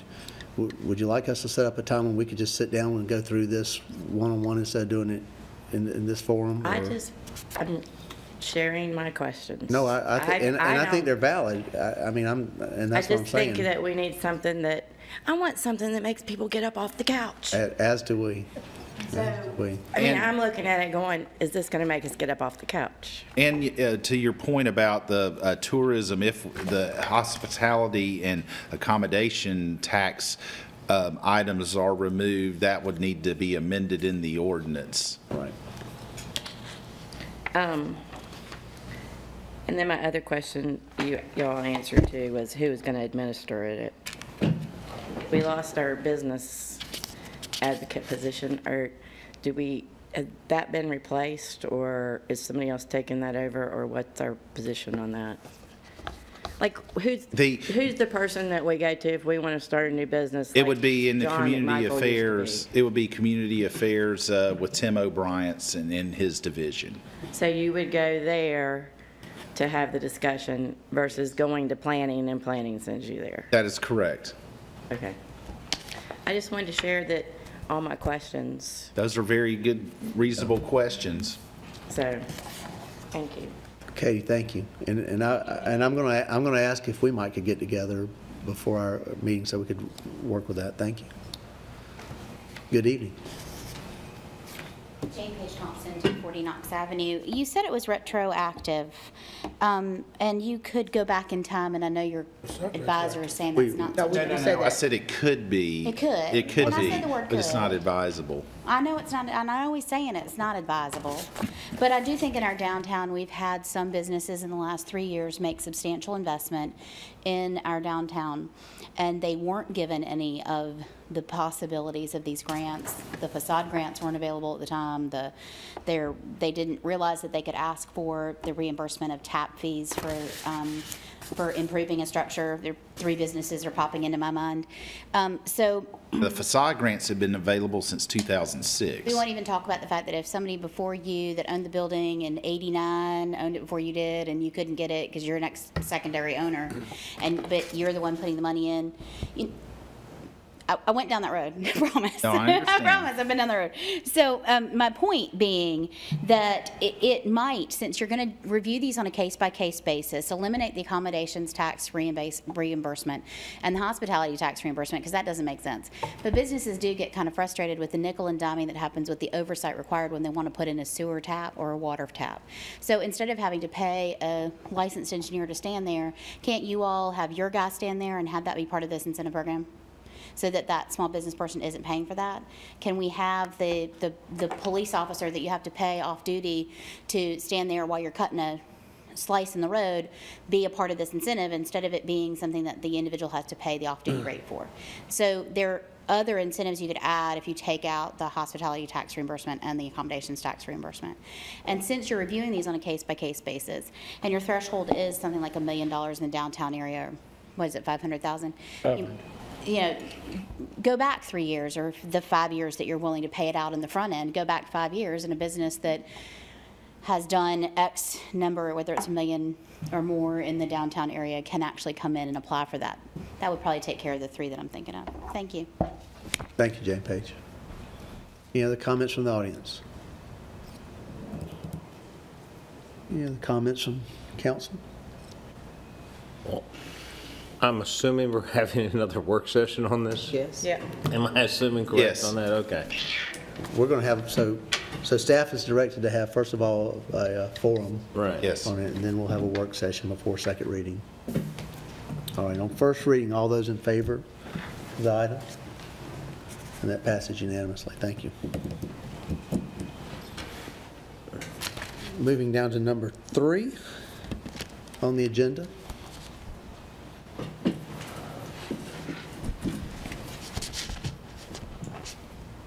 This is a first reading of an ordinance to set the millage rate for fiscal year 2018-19 by title, an ordinance to provide for the levy of taxes for ordinary city purposes in the city of Aiken for the fiscal year beginning July 1, 2018, set the millage at 62 mills, and to provide for the expenditures thereof.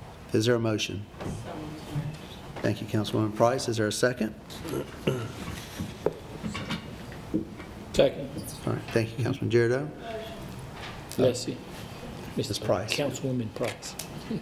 Comments from staff? Thank you, Mayor.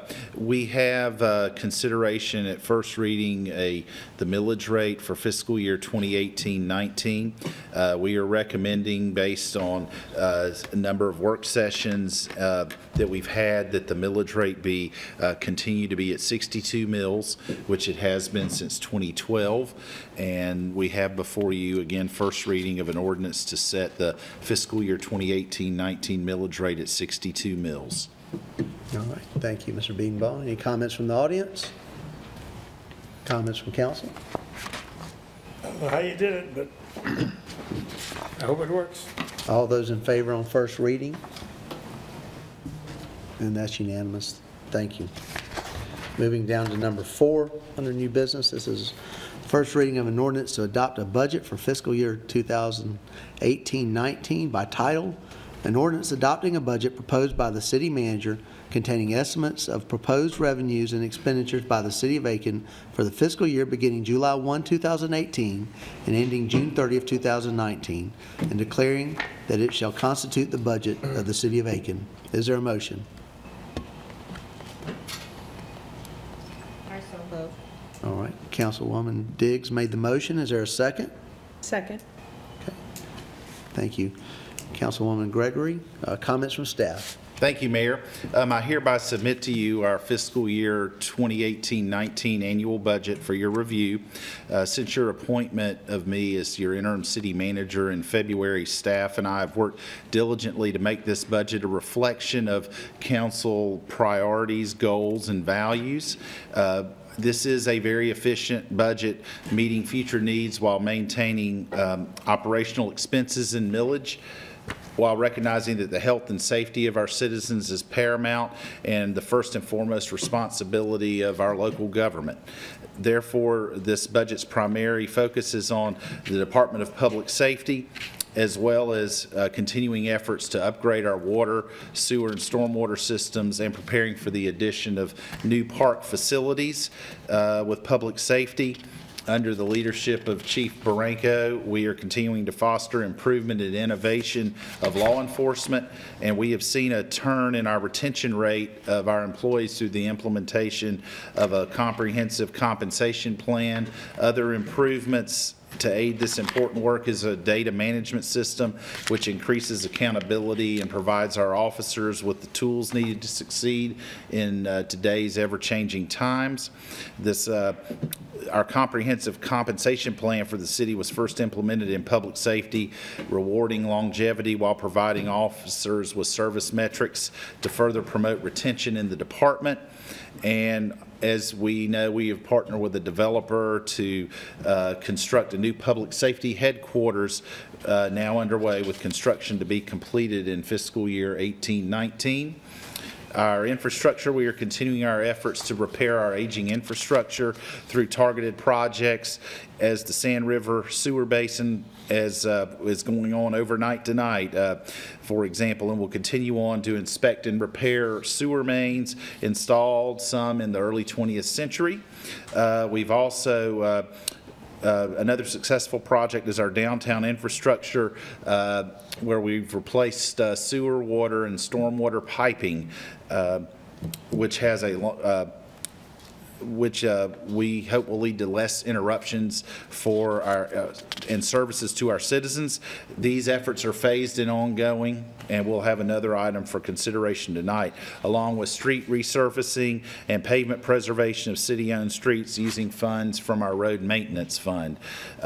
Also, we are focusing on quality of life opportunities to keep Aiken attractive and enjoyable for our residents and visitors alike. The city has undergone new branding through the updating of city logos and signage. We are continuing sidewalk improvements to minimize tripping hazards. We have several recreational facilities slated to open next fiscal year, which will offer opportunities for our residents to enjoy our city and community. We have also made a strong commitment to enforce with a new vigorous property maintenance property code. And we've reflected this in the budget by adding 1.5 positions, a full-time property maintenance maintenance inspector to go with our current one, as well as half an administrative position, as our current property maintenance inspector spends a good deal of time doing that administrative work. In addition, we have budgeted an additional $300,000 for building demolition and lot cleanup, and hopefully we can potentially gain more as we look to sell some property, unimproved lots that we have around the city. At council's request, we funded additional money for overtime for our non-exempt city employees, and we value our locally owned businesses, including our small and MBE businesses, and will continue to utilize them for goods, services, and projects. And another significant accomplishment that we've done to date and will hope to continue per the voters' will be implementation of capital project sales tax 4, of which we've devoted approximately 75% for infrastructure, as well as money for new fire trucks and renovations for our parks and recreation facilities. Another project which we've allocated some money for this year is the restoration of our beautiful parkways through the city. We have cleared overgrowth through our parkways and improved sight lines and safeties, made walking paths more accessible to make our downtown area more pedestrian friendly and inviting for residents and visitors. We have finished up a tree survey generously funded by the Aiken Land Conservancy through a generous benefactor that documented over 23,000 native and foreign origin trees, along with a management plan that we recognize there is a lot to move forward with that, and we're, in addition to some funding in this budget, are pursuing some grant opportunities. As we present to you our fiscal year budget, Building the Future on Historic Foundations, we are presenting it to you with no increase in our millage rate for your consideration for the 30th consecutive year. And I've gone through a number of these initiatives, including the infrastructure improvement, continued addressing of solid waste issues.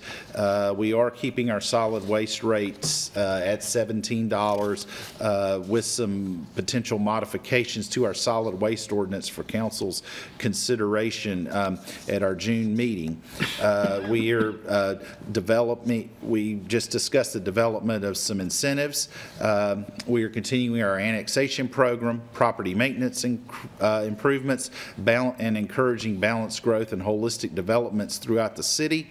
Continue citizen input to staff and council to address planning and growth. Our parkway improvements, this incentives package, and acquisition of federal and foundation and other grants, and continue the development of sidewalks throughout the city. And I also want to briefly note we have been very successful retrospectively in getting a number of grants for recreation facilities, downtown infrastructure, as well as grants for Brownsfield assessments.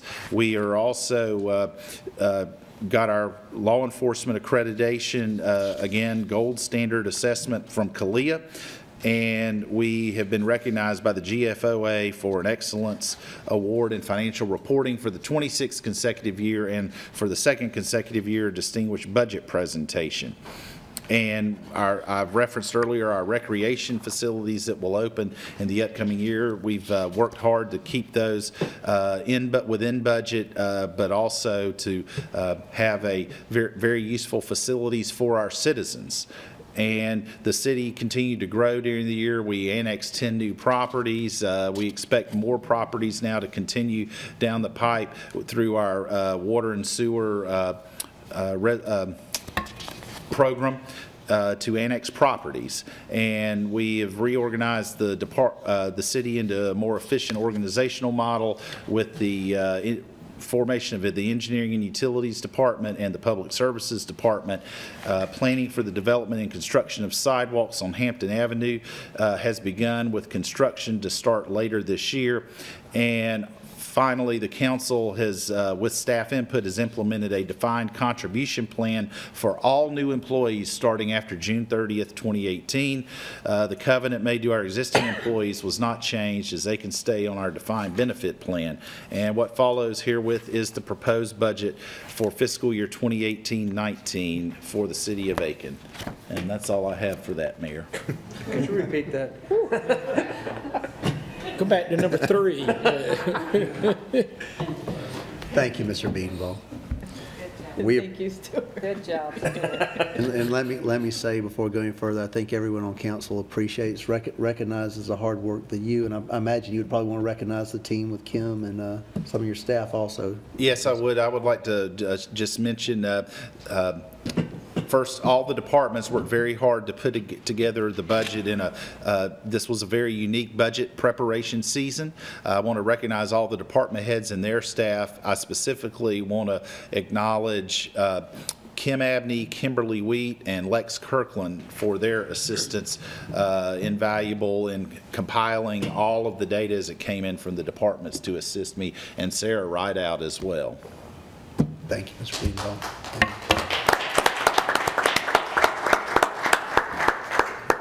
All right, are there any comments from the audience? Any comments from council? That was about as thorough first reading of the letters I've heard. Great job. I'll try to streamline it for second reading. That's fine, that's fine. All those in favor of the budget on first reading? That's unanimous. Well done. Moving down to number 5 on new business. This is a first reading of an ordinance to sell property on Stewart Drive in Governor Aiken Park. By title, an ordinance approving the sale of a lot on Stewart Drive in Governor Aiken Park subdivision. Is there a motion? So moved.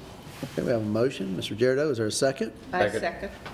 Councilwoman Diggs, comments from staff. Mayor, thank you. One of the things we've worked on, and this goes back probably almost 2 years ago, I remember Councilman DeWard chaired a committee where we looked at city-owned property, and over time we've been disposing of it a little bit here and a little bit there. But we are making a concerted effort beginning last summer. We actually were approached by, through a Freedom of Information Act request, several folks approached us for our property list, and we spent some time going through the list, and they are helping us market as a pilot project a handful of properties. And one of them tonight is this one on Stewart Drive.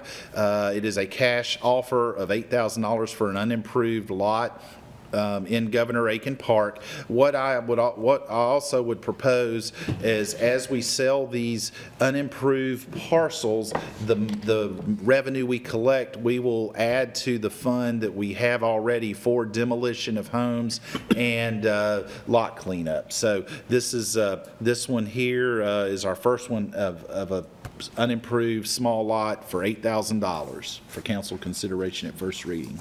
Very good. Any comments from the audience? Comments from council? I just want to say, I think we've got some 80-some pieces of property or something we can sell, don't we?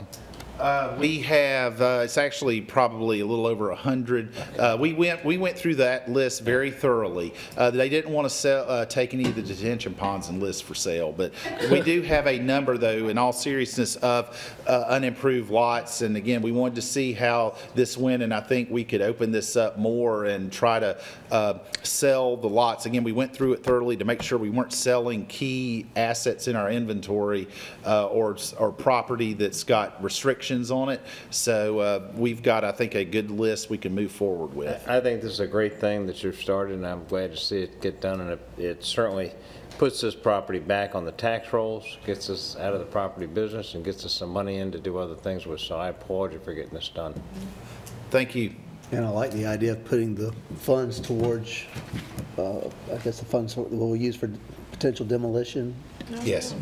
So, very good. How did we get this property, this one in particular? Oh, it predates me, but I don't know. But I know over time, the forfeit, and this may not be an example, but through a number of ways, we had housing initiatives in the 2000s before the economy made that less attractive or less lucrative. Also, the forfeited land commission over the years has deeded property to us, et cetera. Yeah. We need to sell them. Echo what Councilman Waltz. Thank you, Mr. Chair. You're welcome. All those in favor on first reading? And of course, that's unanimous. Thank you. Number 6 was pulled from the agenda at the beginning of the meeting. Moving down to number 7. Point of, if you could mention what item 6 was, because Mr. Ebner is here for that. Sure. Number 6 is a resolution authorizing an additional allocation of money to fund projects from capital project sales tax.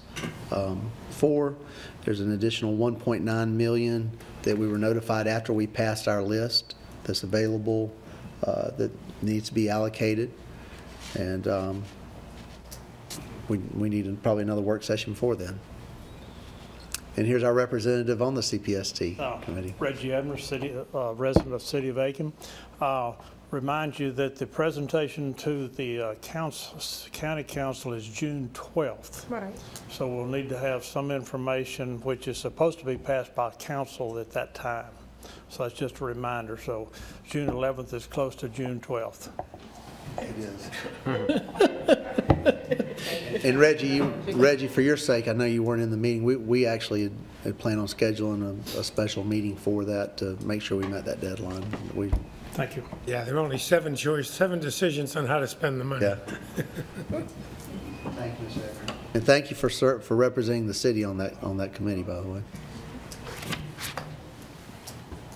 All right, number 7, this is a first reading of an ordinance to amend the 2017-18 budget regarding the park being constructed on the north side of Aiken by title, and ordinance amending the budget of the city of Aiken for the fiscal year beginning July 1, 2017 and ending June 30th, 2018. Is there a motion? So moved. Thank you, Councilman Girardeau. A second? I second. Thank you, Councilwoman Diggs. Comments from staff? Thank you, Mayor. During our budget discussions that we've had, one of the things that we've discussed is the need for as part of the maintenance of the North Side Park.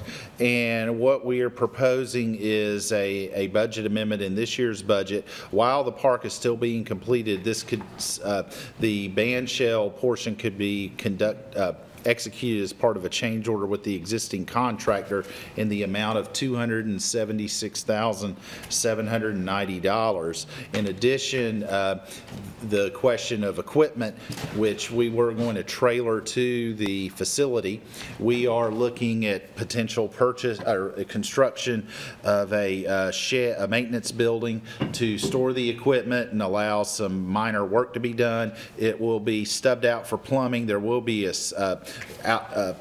some plumbing outside for cleaning equipment, etc. But it will primarily be a storage facility as well as the necessary equipment we quoted, which includes a tractor and a mower attachment, a utility vehicle, 2 mowers, a compressor, and some miscellaneous smaller landscaping equipment at an approximate cost of $90,000. So in order to accomplish this, we would need to do a first budget amendment, which is 2 readings, and we have for your consideration first reading tonight of that using hospitality tax funds. So the total amount is? I'm sorry, Mr. Mayor, thank you. The total amount would be, not exceed $575,000.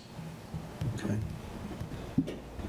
And let me ask a real quick question on the building that we're proposing. Will it be of the same character, I guess, to match the other buildings? Yes, it will be similar in look to the other buildings at the property. All right, very good. Thank you. Any comments from the audience?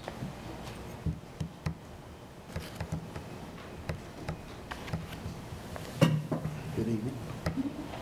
Jane Page Thompson, 240 Knox Avenue. This is what I really did come about tonight. I truly believe that we have a golden opportunity in Aiken, and I emailed all of you Saturday, I think, about that. And I think that When you proposed the Northside Park with a 3,000-seat amphitheater, it was a brilliant idea. When you reduced it to 300 seats, I swallowed deeply and thought, what in the world are they thinking? Now you're back up to 700 seats, I think. Is that right? Yeah, that is correct. The amphitheater, Somewhere in the 700. world? Yes. Having made some phone calls about hearing so much about Aiken needs to be more like Evans. We need to do more like what Columbia County does. We need to do things that attract young people. We need to do stuff that gets families that want to stay here. We need to do things that engage our citizens. We need to do things to spread the economic viability across our community as a whole. All of those things I hear. I think that to take a demographic that we already have served via the university, via what can be set up at the Western Carolina Fairgrounds, we dilute the ability to do that. But if we shoot for big, and I mean, we are the best small town in the South, so let's shoot for big, right? Let's go back to 3,000. Let's look at how we can attract the same concerts that they get in Evans, because we actually have a lot of those musical connections in Aiken. We have the ability to take that 3,000-seat amphitheater and turn it into an economic engine that will drive the north side. It'll take care of your cyclic maintenance. It'll take care of your DOT fees to expand the road so you can have the turn lane so you can actually get the 3,000 people in and out, which was a concern for the reduction in the first place. So that part of it needs to be relooked at and go back to DOT and say, what can we do? Let's negotiate this. This is an economic incentive. This is what we're about. This is economic development. And you're about to throw the baby out with the bathwater. And I beg you not to do that. You have an opportunity, a golden opportunity, to put in a 3,000-seat amphitheater, to expand hotels and restaurants to the north side, to really do some economic development based on the arts and cultural heritage that Aiken has built its reputation on for 150 years, as Ms. Wilds pointed out earlier. So please do not be so short-sighted as to think that we have to do something quickly to pass the budget for it to make sense. Let's go back to the drawing board, look at what we need to do to get the 3,000-seat theater in there. Because we can't get the big concerts that Evans gets if we don't have permanent seats for 3,000 people. We need bathrooms. We need to have electrical hookups. We need to have all of those things for food trucks. We need to have the ability to have water on site. There's a lot that can happen and needs to happen, and I encourage you to maybe take this one little part and slip it to the side and do just a little bit more research, because it's a very important part of what the future for Aiken can be. And so many times in the past, I have seen this council be on the verge of greatness, and because of a concern for a budget or because of some other regulatory concern, they've lowered their expectation so that it wouldn't be regulatorily difficult. Well, let's meet that challenge and let's do some economic development that makes sense. Thank you. Thank you, Jane Page. Thank you, Jane Page. Any other comments from the audience? Comments from council? We don't disagrey with you, Jane. We do agree with you. It's just what we need you to do is go find us a big sponsor to help pay for it. We'd love to have all of those things you mentioned. I'm excited about it. 10 months ago about my transportation idea with the trolleys, and Bill Molnar just went over a really good idea. For $48,000, y'all can have transportation. You got that ask? You heard that? If you all slip this out, give it 6 weeks. Let's see what we can do. Let's go to some of those people that are out there in the world and look at this more closely. I think we can probably come up with something that makes sense. Jane, let me just add that oftentimes communities tend to think small. If you think small, that's what you get.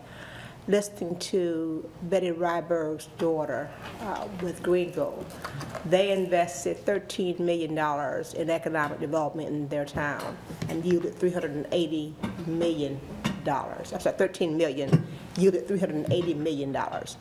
And so that is what you get when you take those leap steps, which is what you're entertaining now. Small was 300, small is still 700. you think small, that's what you get. You don't grow and you don't expand like you want to. Well, my goal is for my 50th birthday to have Jimmy Buffett come to Aiken Northside Park. That's a promise. I'll work on that for you. But again, give us the time, Councilman. We got 20 years to work on that, right? but again, it's all about one thing. It's all about the revenue. Yeah. The money. How do we get the money to do that? And if we can come up with a way, I mean, you got a great tourism and Parks and Rec department. I think that they have some innovation within that department, and I think that they have the ability to manage this going forward. If we can have 30,000 people show up for steeplechase twice a year, imagine what we could do if we got Jimmy Buffett here. Thanks. Do we have the, and I'm sure we do, and I'm sorry, I'm not sure about the number, but what was the number for the 3,000, the proposal? We would have to pull that up. I was looking that up and couldn't put my hand on it, but we could get that before second reading. And I mean, let me say this. I don't think what we're talking about tonight precludes us from expanding that. This is for the band shell, which wasn't funded, quite honestly, and we needed that. We're going to need that regardless. I mean, it's a substantial size. I mean, I can send that to you, but I mean, because I looked at it and gave staff quite a bit of grief on it. Right. Joy, do you know the dimensions offhand of the stage? 48 by 42. It's a 48 by 42. So, yeah. That's pretty substantial. Our material here says 48 by 42. The foundation is 54 by 46. But we have the opportunity to expand later if we didn't now, Well, right? Do we? What would the cost be if we decided? Say a couple of things on both of these buildings. First thing I was going to say on our maintenance building. I can't believe we're going to build a maintenance building and don't have plumbing inside and a wash rack for people to clean up after they've done maintenance on their vehicles, or have a staff bathroom in there. We're building a 30 by 60 building with no plumbing. That's ridiculous. We need to consider that. I mean, that's just cheapening up. And on this band shell, if you look at it, it says we do not include electrical power and lighting. Right. Kind of seems to me you need that in a band shell. I mean, I just call me crazy, but I think you need power and electricity. For the masonry veneer, as they show here around the columns, isn't included. Additional landscaping isn't included. What are we going to do? Just stick this thing in the middle of the field and go, there you go, folks, we're done? Yeah. I mean, we're going back to what Councilman Price said. We're doing part of the job. If we're going to do it, let's do it. And if we're not going to do it, let's not do it and save the money. Coming back to read. This thing has been driven by the amount of funds available. If you can come up with some more money, you can do whatever you want out there. I understand, but let's not build cheap because we're going to be stuck with it. We're trying to do the best with the money that we have, and clearly there are a lot of very disappointed people in the city based on what we're doing. The next big step that has to take place, as I understand it, is $5 million for the turn lane to get into the place. Even as we're building it, we still have a waiver from the county for parking spots. So if you all want to bring, 3,000 people in here, you got to go find us a lot more money, and I don't know where it is. But I certainly would support it. I'm not even talking about bringing 3,000 more people. I'm just building, saying, let's build a building that's decent. Let's not build a maintenance shed where we expect somebody to do maintenance, then they can't wash Well, up. yeah, this just came up at the last meeting because the idea of driving from Citizens Park to the North Side Park on a lawnmower just didn't make any sense. And I brought that up, and I'm bringing this up. That's if you're what going to this build is a all shed, about. give them something to work in. But the band shell is taking a water truck over there for wash up with. Let me just say, I'd like to entertain a motion that we continue this item. We're going to have a special meeting anyway for CPST before our June 11th meeting. I just wonder if we couldn't have staff come back with a recommendation to answer some of these questions for us at that time. So we can do a first reading. Joy, that should keep you on standard for any change orders that you have to do. But Councilman Waltz is absolutely right. I mean, not to have electric at the stage makes no sense. So could we get some bands got to have electricity. So do DJs. Mr. Mayor, and lights. Something I think we have to think about too is Councilman DeWar mentioned the citizens are upset. Well, as a citizen, I would be even more upset that we invested this money and we invested it in something that could be great, to your point, Jane Page, and it become a non-functional expenditure. And we have to make sure it is functional first so we can entertain all of these potential attractions. And right now, from what I'm hearing, it's not functional. Let me share some history with you on this project. I think Leslie and Gail and I were on the committee, and we met with the consultant for the 118 acres. We all knew what we wanted, but quite honestly, we just put out stuff that we would want without, regardless of whether we could ever pay for them or ever justify them, for that matter. The developer came by and in my opinion, and I stated at the time, did us a great disservice, because the way he laid that out, the only thing we could do, based on what he laid out, was the amphitheater, a park, maybe some bathrooms.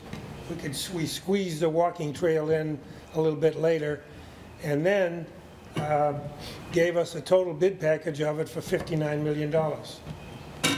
We don't have $59 million. I mean, we got over $200 million in infrastructure stuff that needs to get done. So we had money in CPST 2 and 3. That's all the money we had. We had to face the same problem with Eustis Park. We had a given amount of money, and you had to live within your budget. And unfortunately, this is what's happened. The amphitheater was scaled down. The waiver from the county was requested because of the parking. And we don't have the third lane, the turn lane going into it, which I think the last I heard was 500,000. I'm not even sure if that number's right. That's correct. We're just out of money. I mean, we're just out of money. And we're out of money for Eustis Park. We shouldn't spend what we have just to spend it. Amen. We're spending what we have as a first step.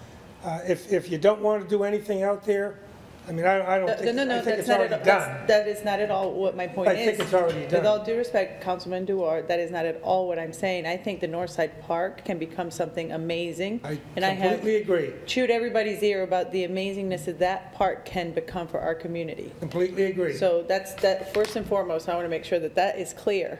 But we should not just be spending it to spend it, and we need to make sure we're spending it. And even if we minimize the different initiatives, and not accomplish as much, but each initiative we do it at a grander scale, we need to consider that. We are not spending it for the sake of spending it. We are spending it based on the layout that we initially approved, which needs to be revamped completely. Our committee needs to meet again and take another look at what's reasonable for that particular site and get a better assessment of cost. Quite frankly, I think the only thing we actually really need right now is the maintenance shed so we can maintain what we have. I think we need to reevaluate the whole amphitheater badge shell thing and do it properly, because otherwise we're just spending money to spend money and it's not going to help us. We need to try to find a better funding source for the Northside Park. And that's what we're talking about, and just to piggyback on what Councilwoman Price was saying, you don't have to go to Greenville to get an example, and you don't have to go to Evans to get an example. All you have to do is go over to North Augusta. They didn't get that by thinking small. Think big. We look for funding ways. Appreciate what you're saying. That's exactly right. We're going to have to find the money, but we can do it, and we better start thinking a little bigger and say, okay, how can we do it? And in other words, go get them, Jane Page. Well, let me add, Mr. Mayor, before you conclude this, that when I listen to citizens and I go out to Citizens Park, citizens being our population of people, and look at Citizens Park, I'm proud of Citizens Park. I'm proud of the landscape. It's a beautiful park. It is. And that should be the goal of every park that we have. Just not put something up because of location, but it should be a beautiful park. And we took the time to set that up where we've got various things going on, and that people, there's just ample space for a lot of things for the public to enjoy. And that is what we want to see at Generations Park. I would look for a motion to continue this item. I'll second it. I'll I'll make make the motion, Okay. excuse me. But I'll second. Motion to continue, motion is second.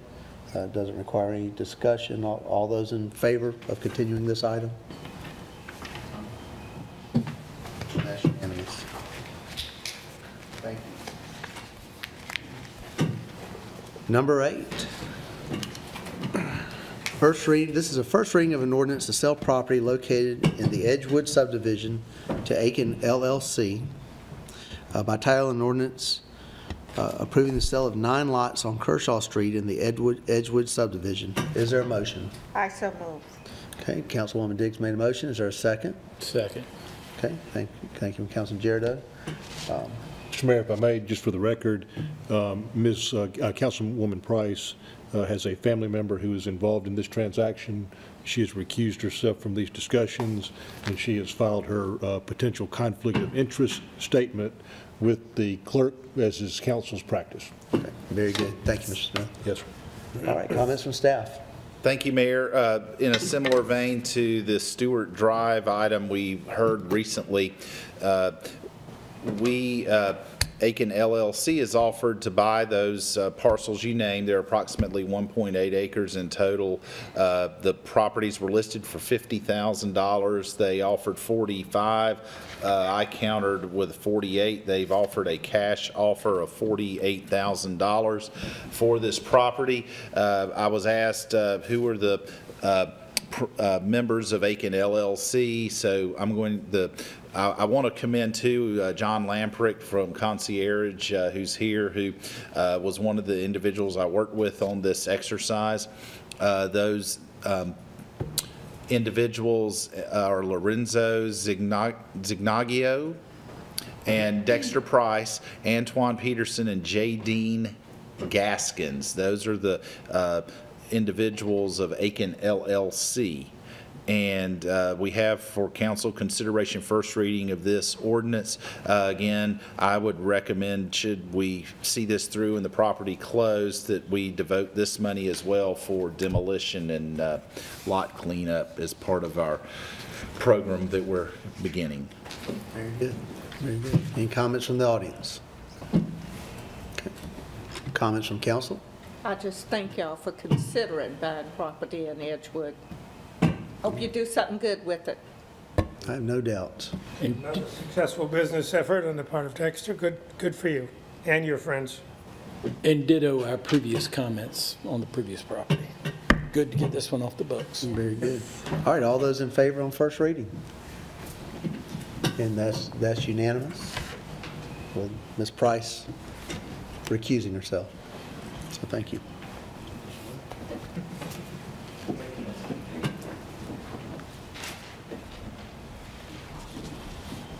Moving down to petitions and requests, this is number 1. This is a request to approve a firework display on July 4th, 2018 at the Reserve Club at Woodside Plantation. So move. Thank you. Is there a motion? Yeah. I'll make a motion. Okay. I'll second. Thanks. I'll second. It's getting late. And Ms. Gregory, I made a motion in a second. All right. Crickets. I was making sure we had a quorum. Where'd everybody go? Comments from staff? Mayor, thank you.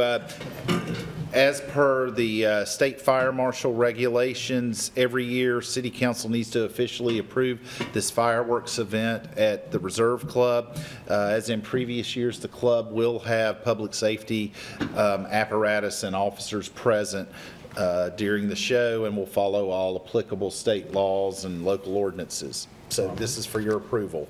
Thank you. Mr. Beanball, any comments from the audience? Comments from council? Okay. All those in favor of approving? And that's unanimous. Thank you. Number 2 under petitions and requests, this is a request for approval of bid to spend funds from CPST 3 for resurfacing of city streets. Is there a motion? I so move. All right, Councilwoman Diggs, thank you. Is there a second? Second. Okay, thank you, Councilwoman Price. Comments from staff? Thanks, Mayor. We did approve, we are bringing for approval a bid opening to pave the city streets, sections of 8 roads. And the lowest responsible bid was $275,944.32 from Satterfield Construction of Greenwood, South Carolina. So that is for council consideration tonight. Thank you, Mr. Beedenbaugh. Any comments from the audience? Comments or questions from council? Isn't Lakeside Drive a county-maintained road? Lakeside Drive is the portion from Savannah. This is part of a city-maintained road, according to our list, so we have the responsibility to pave that. Okay. But you're correct, there is the few county roads that are in the city of Aiken are portions of Jim Lake's roads. Like Springwood, I know, is one, and a little bit of Moultrie and a little bit of Huron. Well, Murray Court is county, and it's been paved, so the county paved it. All righty. Comments from the audience? Comments or questions from staff? Okay, all those in favor of number 2 under petitions and requests? And that's unanimous. Thank you. Moving down to number 3 under petitions and requests. This is a request to place banners in the downtown to promote Thursday Market in the alley. Is there a motion? I so move. Thank you, Councilwoman Diggs. Is there a second? Second. Thank you, Ms. Gregory. Comments from staff? Mayor, this is a request from staff for our very popular Thursday Market in the Alley program. All righty. Any comments from the audience? Comments from council? Okay, all those in favor? And that's unanimous. Thank you. Moving down to number 4 under petitions and requests. This is a request for approval of bid and approval to spend CPST 3 funds for Phase 1B of the downtown infrastructure improvements. Is there a motion? So moved, Mr. Mayor. Thank you, Councilman Dewar. Is there a second? Second. Second. Councilwoman Price, there you go. Thank you. Comments from staff? Thank you, Mayor. As part of our downtown infrastructure project, we do have an RIA grant for water system upgrades, and before the contract for this can be approved by them to release the funds, and before a notice to proceed can be given, our council must approve it, as must the RIA in Columbia.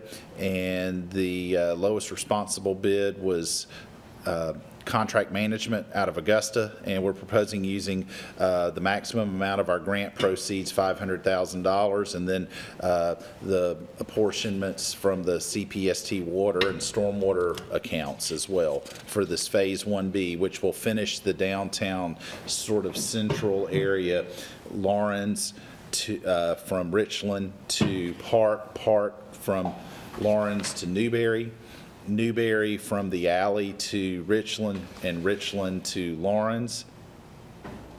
Newberry to Lawrence, and also that portion of Hayne Avenue from Lawrence to Pendleton. Thank you, Mr. Beedenbaugh. Any comments from the audience? Okay. Comments from council? And all those in favor? And that's unanimous. Thank you. Number 5 under petitions and requests. This is a naming of a recreation park on the north side of Aiken. Is there a motion? So moved. I second. Sarah, you pick. I don't know. Who made the motion? I'm sorry. Councilman Dewar? I second. Councilwoman Diggs. Great. Thank you. All right. Comments from staff? Yes. Thank you, Mayor. Rick is, the mayor's tired now. We are recommending through the Recreation Commission and staff that the park off of US 1, formerly known as Northside, be formally named Generations Park. Due to the timelessness name for this facility that will serve our community for generations to come. Thank you, Mr. Beedenbaugh. Comments from the audience? typo. If we go ask somebody for money for this, they're probably going to want to name it. I'm just saying SRP Park. So you might want to hold off on naming the They park. could name, we do have naming opportunities like for the amphitheater. Just saying, you might want to hold off on naming the park until you get a better plan of where it's headed. But it was just the cart before the horse thing, I'm just saying. You can call it Jane Page Generation Park. All right, any other comments from the We can add audience? that to the, Yeah, you can. Hey, Mr. Johnson. What? add it to the name. Johnson Park, no, I don't get behind that. Johnson Park.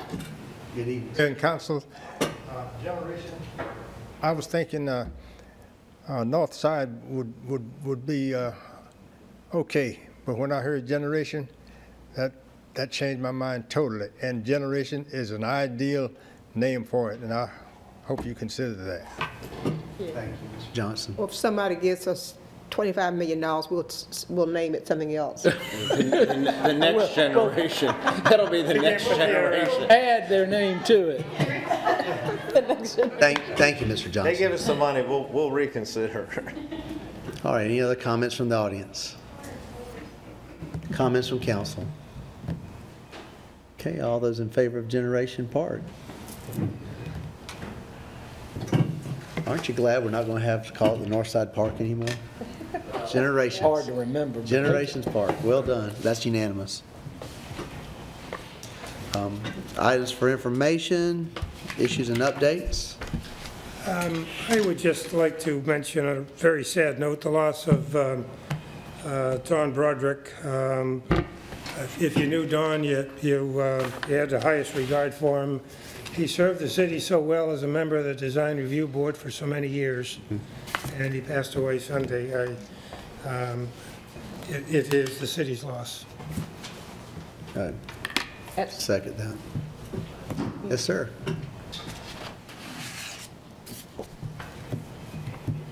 Mr. Ebner. Had he been sick? Or? Yeah, he had been, quite a while. He resigned. Hey, Jim, Then he told me, citizen well, of the city of Aiken.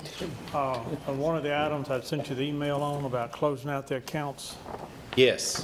if you want to mention that, and then I got some other comments that this thing has many tentacles that we need to bring together, in my opinion. Yes, I did receive an email from Mr. Ebner earlier today or over the weekend. I responded today, but essentially his comment was the North Side Fund, which is a separate fund in the general fund, has a negative balance. What we are able to do now that as of May 10th, we have closed out the Crosland Park Fund will be closed out by June the 30th because we have sold all the property as of May the 10th. So those proceeds will enable us to get the North Side Fund back out of a negative balance, and then there is excess money that we will put in, as I've mentioned earlier, from that fund also for the demolition and demolition of homes and lot cleanups. I guess maybe we need to clarify that in either a resolution or change the North Side Fund, and that it will collect these. If we go back, it's started about 10 or 15 years ago. This is also tied to a loan to Aiken Corp., which is still open. It's either $250,000, and that's a callable loan with a 5-year lapse. Mr. Pat Cunning has said many times if they don't use the money that he would give it back to the city promptly. And I think we ought to go ahead and request the city, not me, but I can request it also as a citizen, that we call that loan and talk to Mr. Cunning and said make good on his promise. And then what I would say is the $252,000 would go into the North Side Fund to do whatever we needed to do with it. And that money's been there 10 or 15 years now. So I'd be glad to help you collect the history of that if we need to. But and I think Aiken Corp. would respond to that. But that would give you almost, with this other sales, that would give you about $400,000 or $500,000 to spend over there. Yes, that's true. I mean, there is, I think, $256,400 available to be called, and they would have, as you say, 60 months to repay. And that, well, they can do it immediately if they Yes. want to. They certainly can, but they have up to 60 months. And they have, as Mr. Cunning, I'll say again, Mr. Cunning has quoted a number of times over the years that he would, if he hasn't used the money as the chairman of the Housing Committee of Aiken Corp., that he would refund that to the city promptly. All right. Thank you. Thank you, Mr. Ebner. All right, the only thing I'd like to mention, I guess, under information, I know we've kept everyone long tonight. I appreciate everyone's patience with it, but it was obviously a lot of business that we took care of. I would like to, first of all, say to our interim city manager, congratulations on first reading of a well-worked budget, and fine job for you and staff on that. And secondly, I'd like to wish him a happy 50th birthday today. Oh. Stuart, happy birthday. It's about 40 minutes past my bedtime. Yeah, not too late for that. So, with that, I would entertain. Go ahead. Okay. I'd just like Thanks. to remind people of the Memorial Day Parade, Saturday, May 26th at 11 o'clock, downtown Aiken. Wear your red, white, and blue. And if you have a business or organization that still wants to participate, did you sign up? They're laughing at me, yawning. Okay, we have extended the deadline, and so you can go on our website, www.aikenmemorialdayparade.com, and register, free. Very good. And Thank you. if you see those posters around town, by the way, a young man in my household happened to do that picture on it. My 13-year-old Sterling. So, Oh, yes, we're going to display the artwork. We had several young people to enter a contest for our logo this year, and that will be on display later in the week at the Old Charlotte storefront. So make sure you take a look at it. It's very nice. very good. Some talented young people in this area. Thank you, So, Ms. Diggs. see you on the 26th. Thank you for your work and the committee's work on that. Is there a motion? I just wanted to adjourn? acknowledge, Mr. Mayor, Eugene White with President of the NAACP here. Thank you, That's right. Eugene, for being Eugene, here. thank you for being with us tonight. And everyone else who stayed, stuck around, right? Is that a motion to adjourn, Mr. Woltz? Is there a second? Second. Mr. Girardeau, second. All those in favor, please stand up. We're adjourned.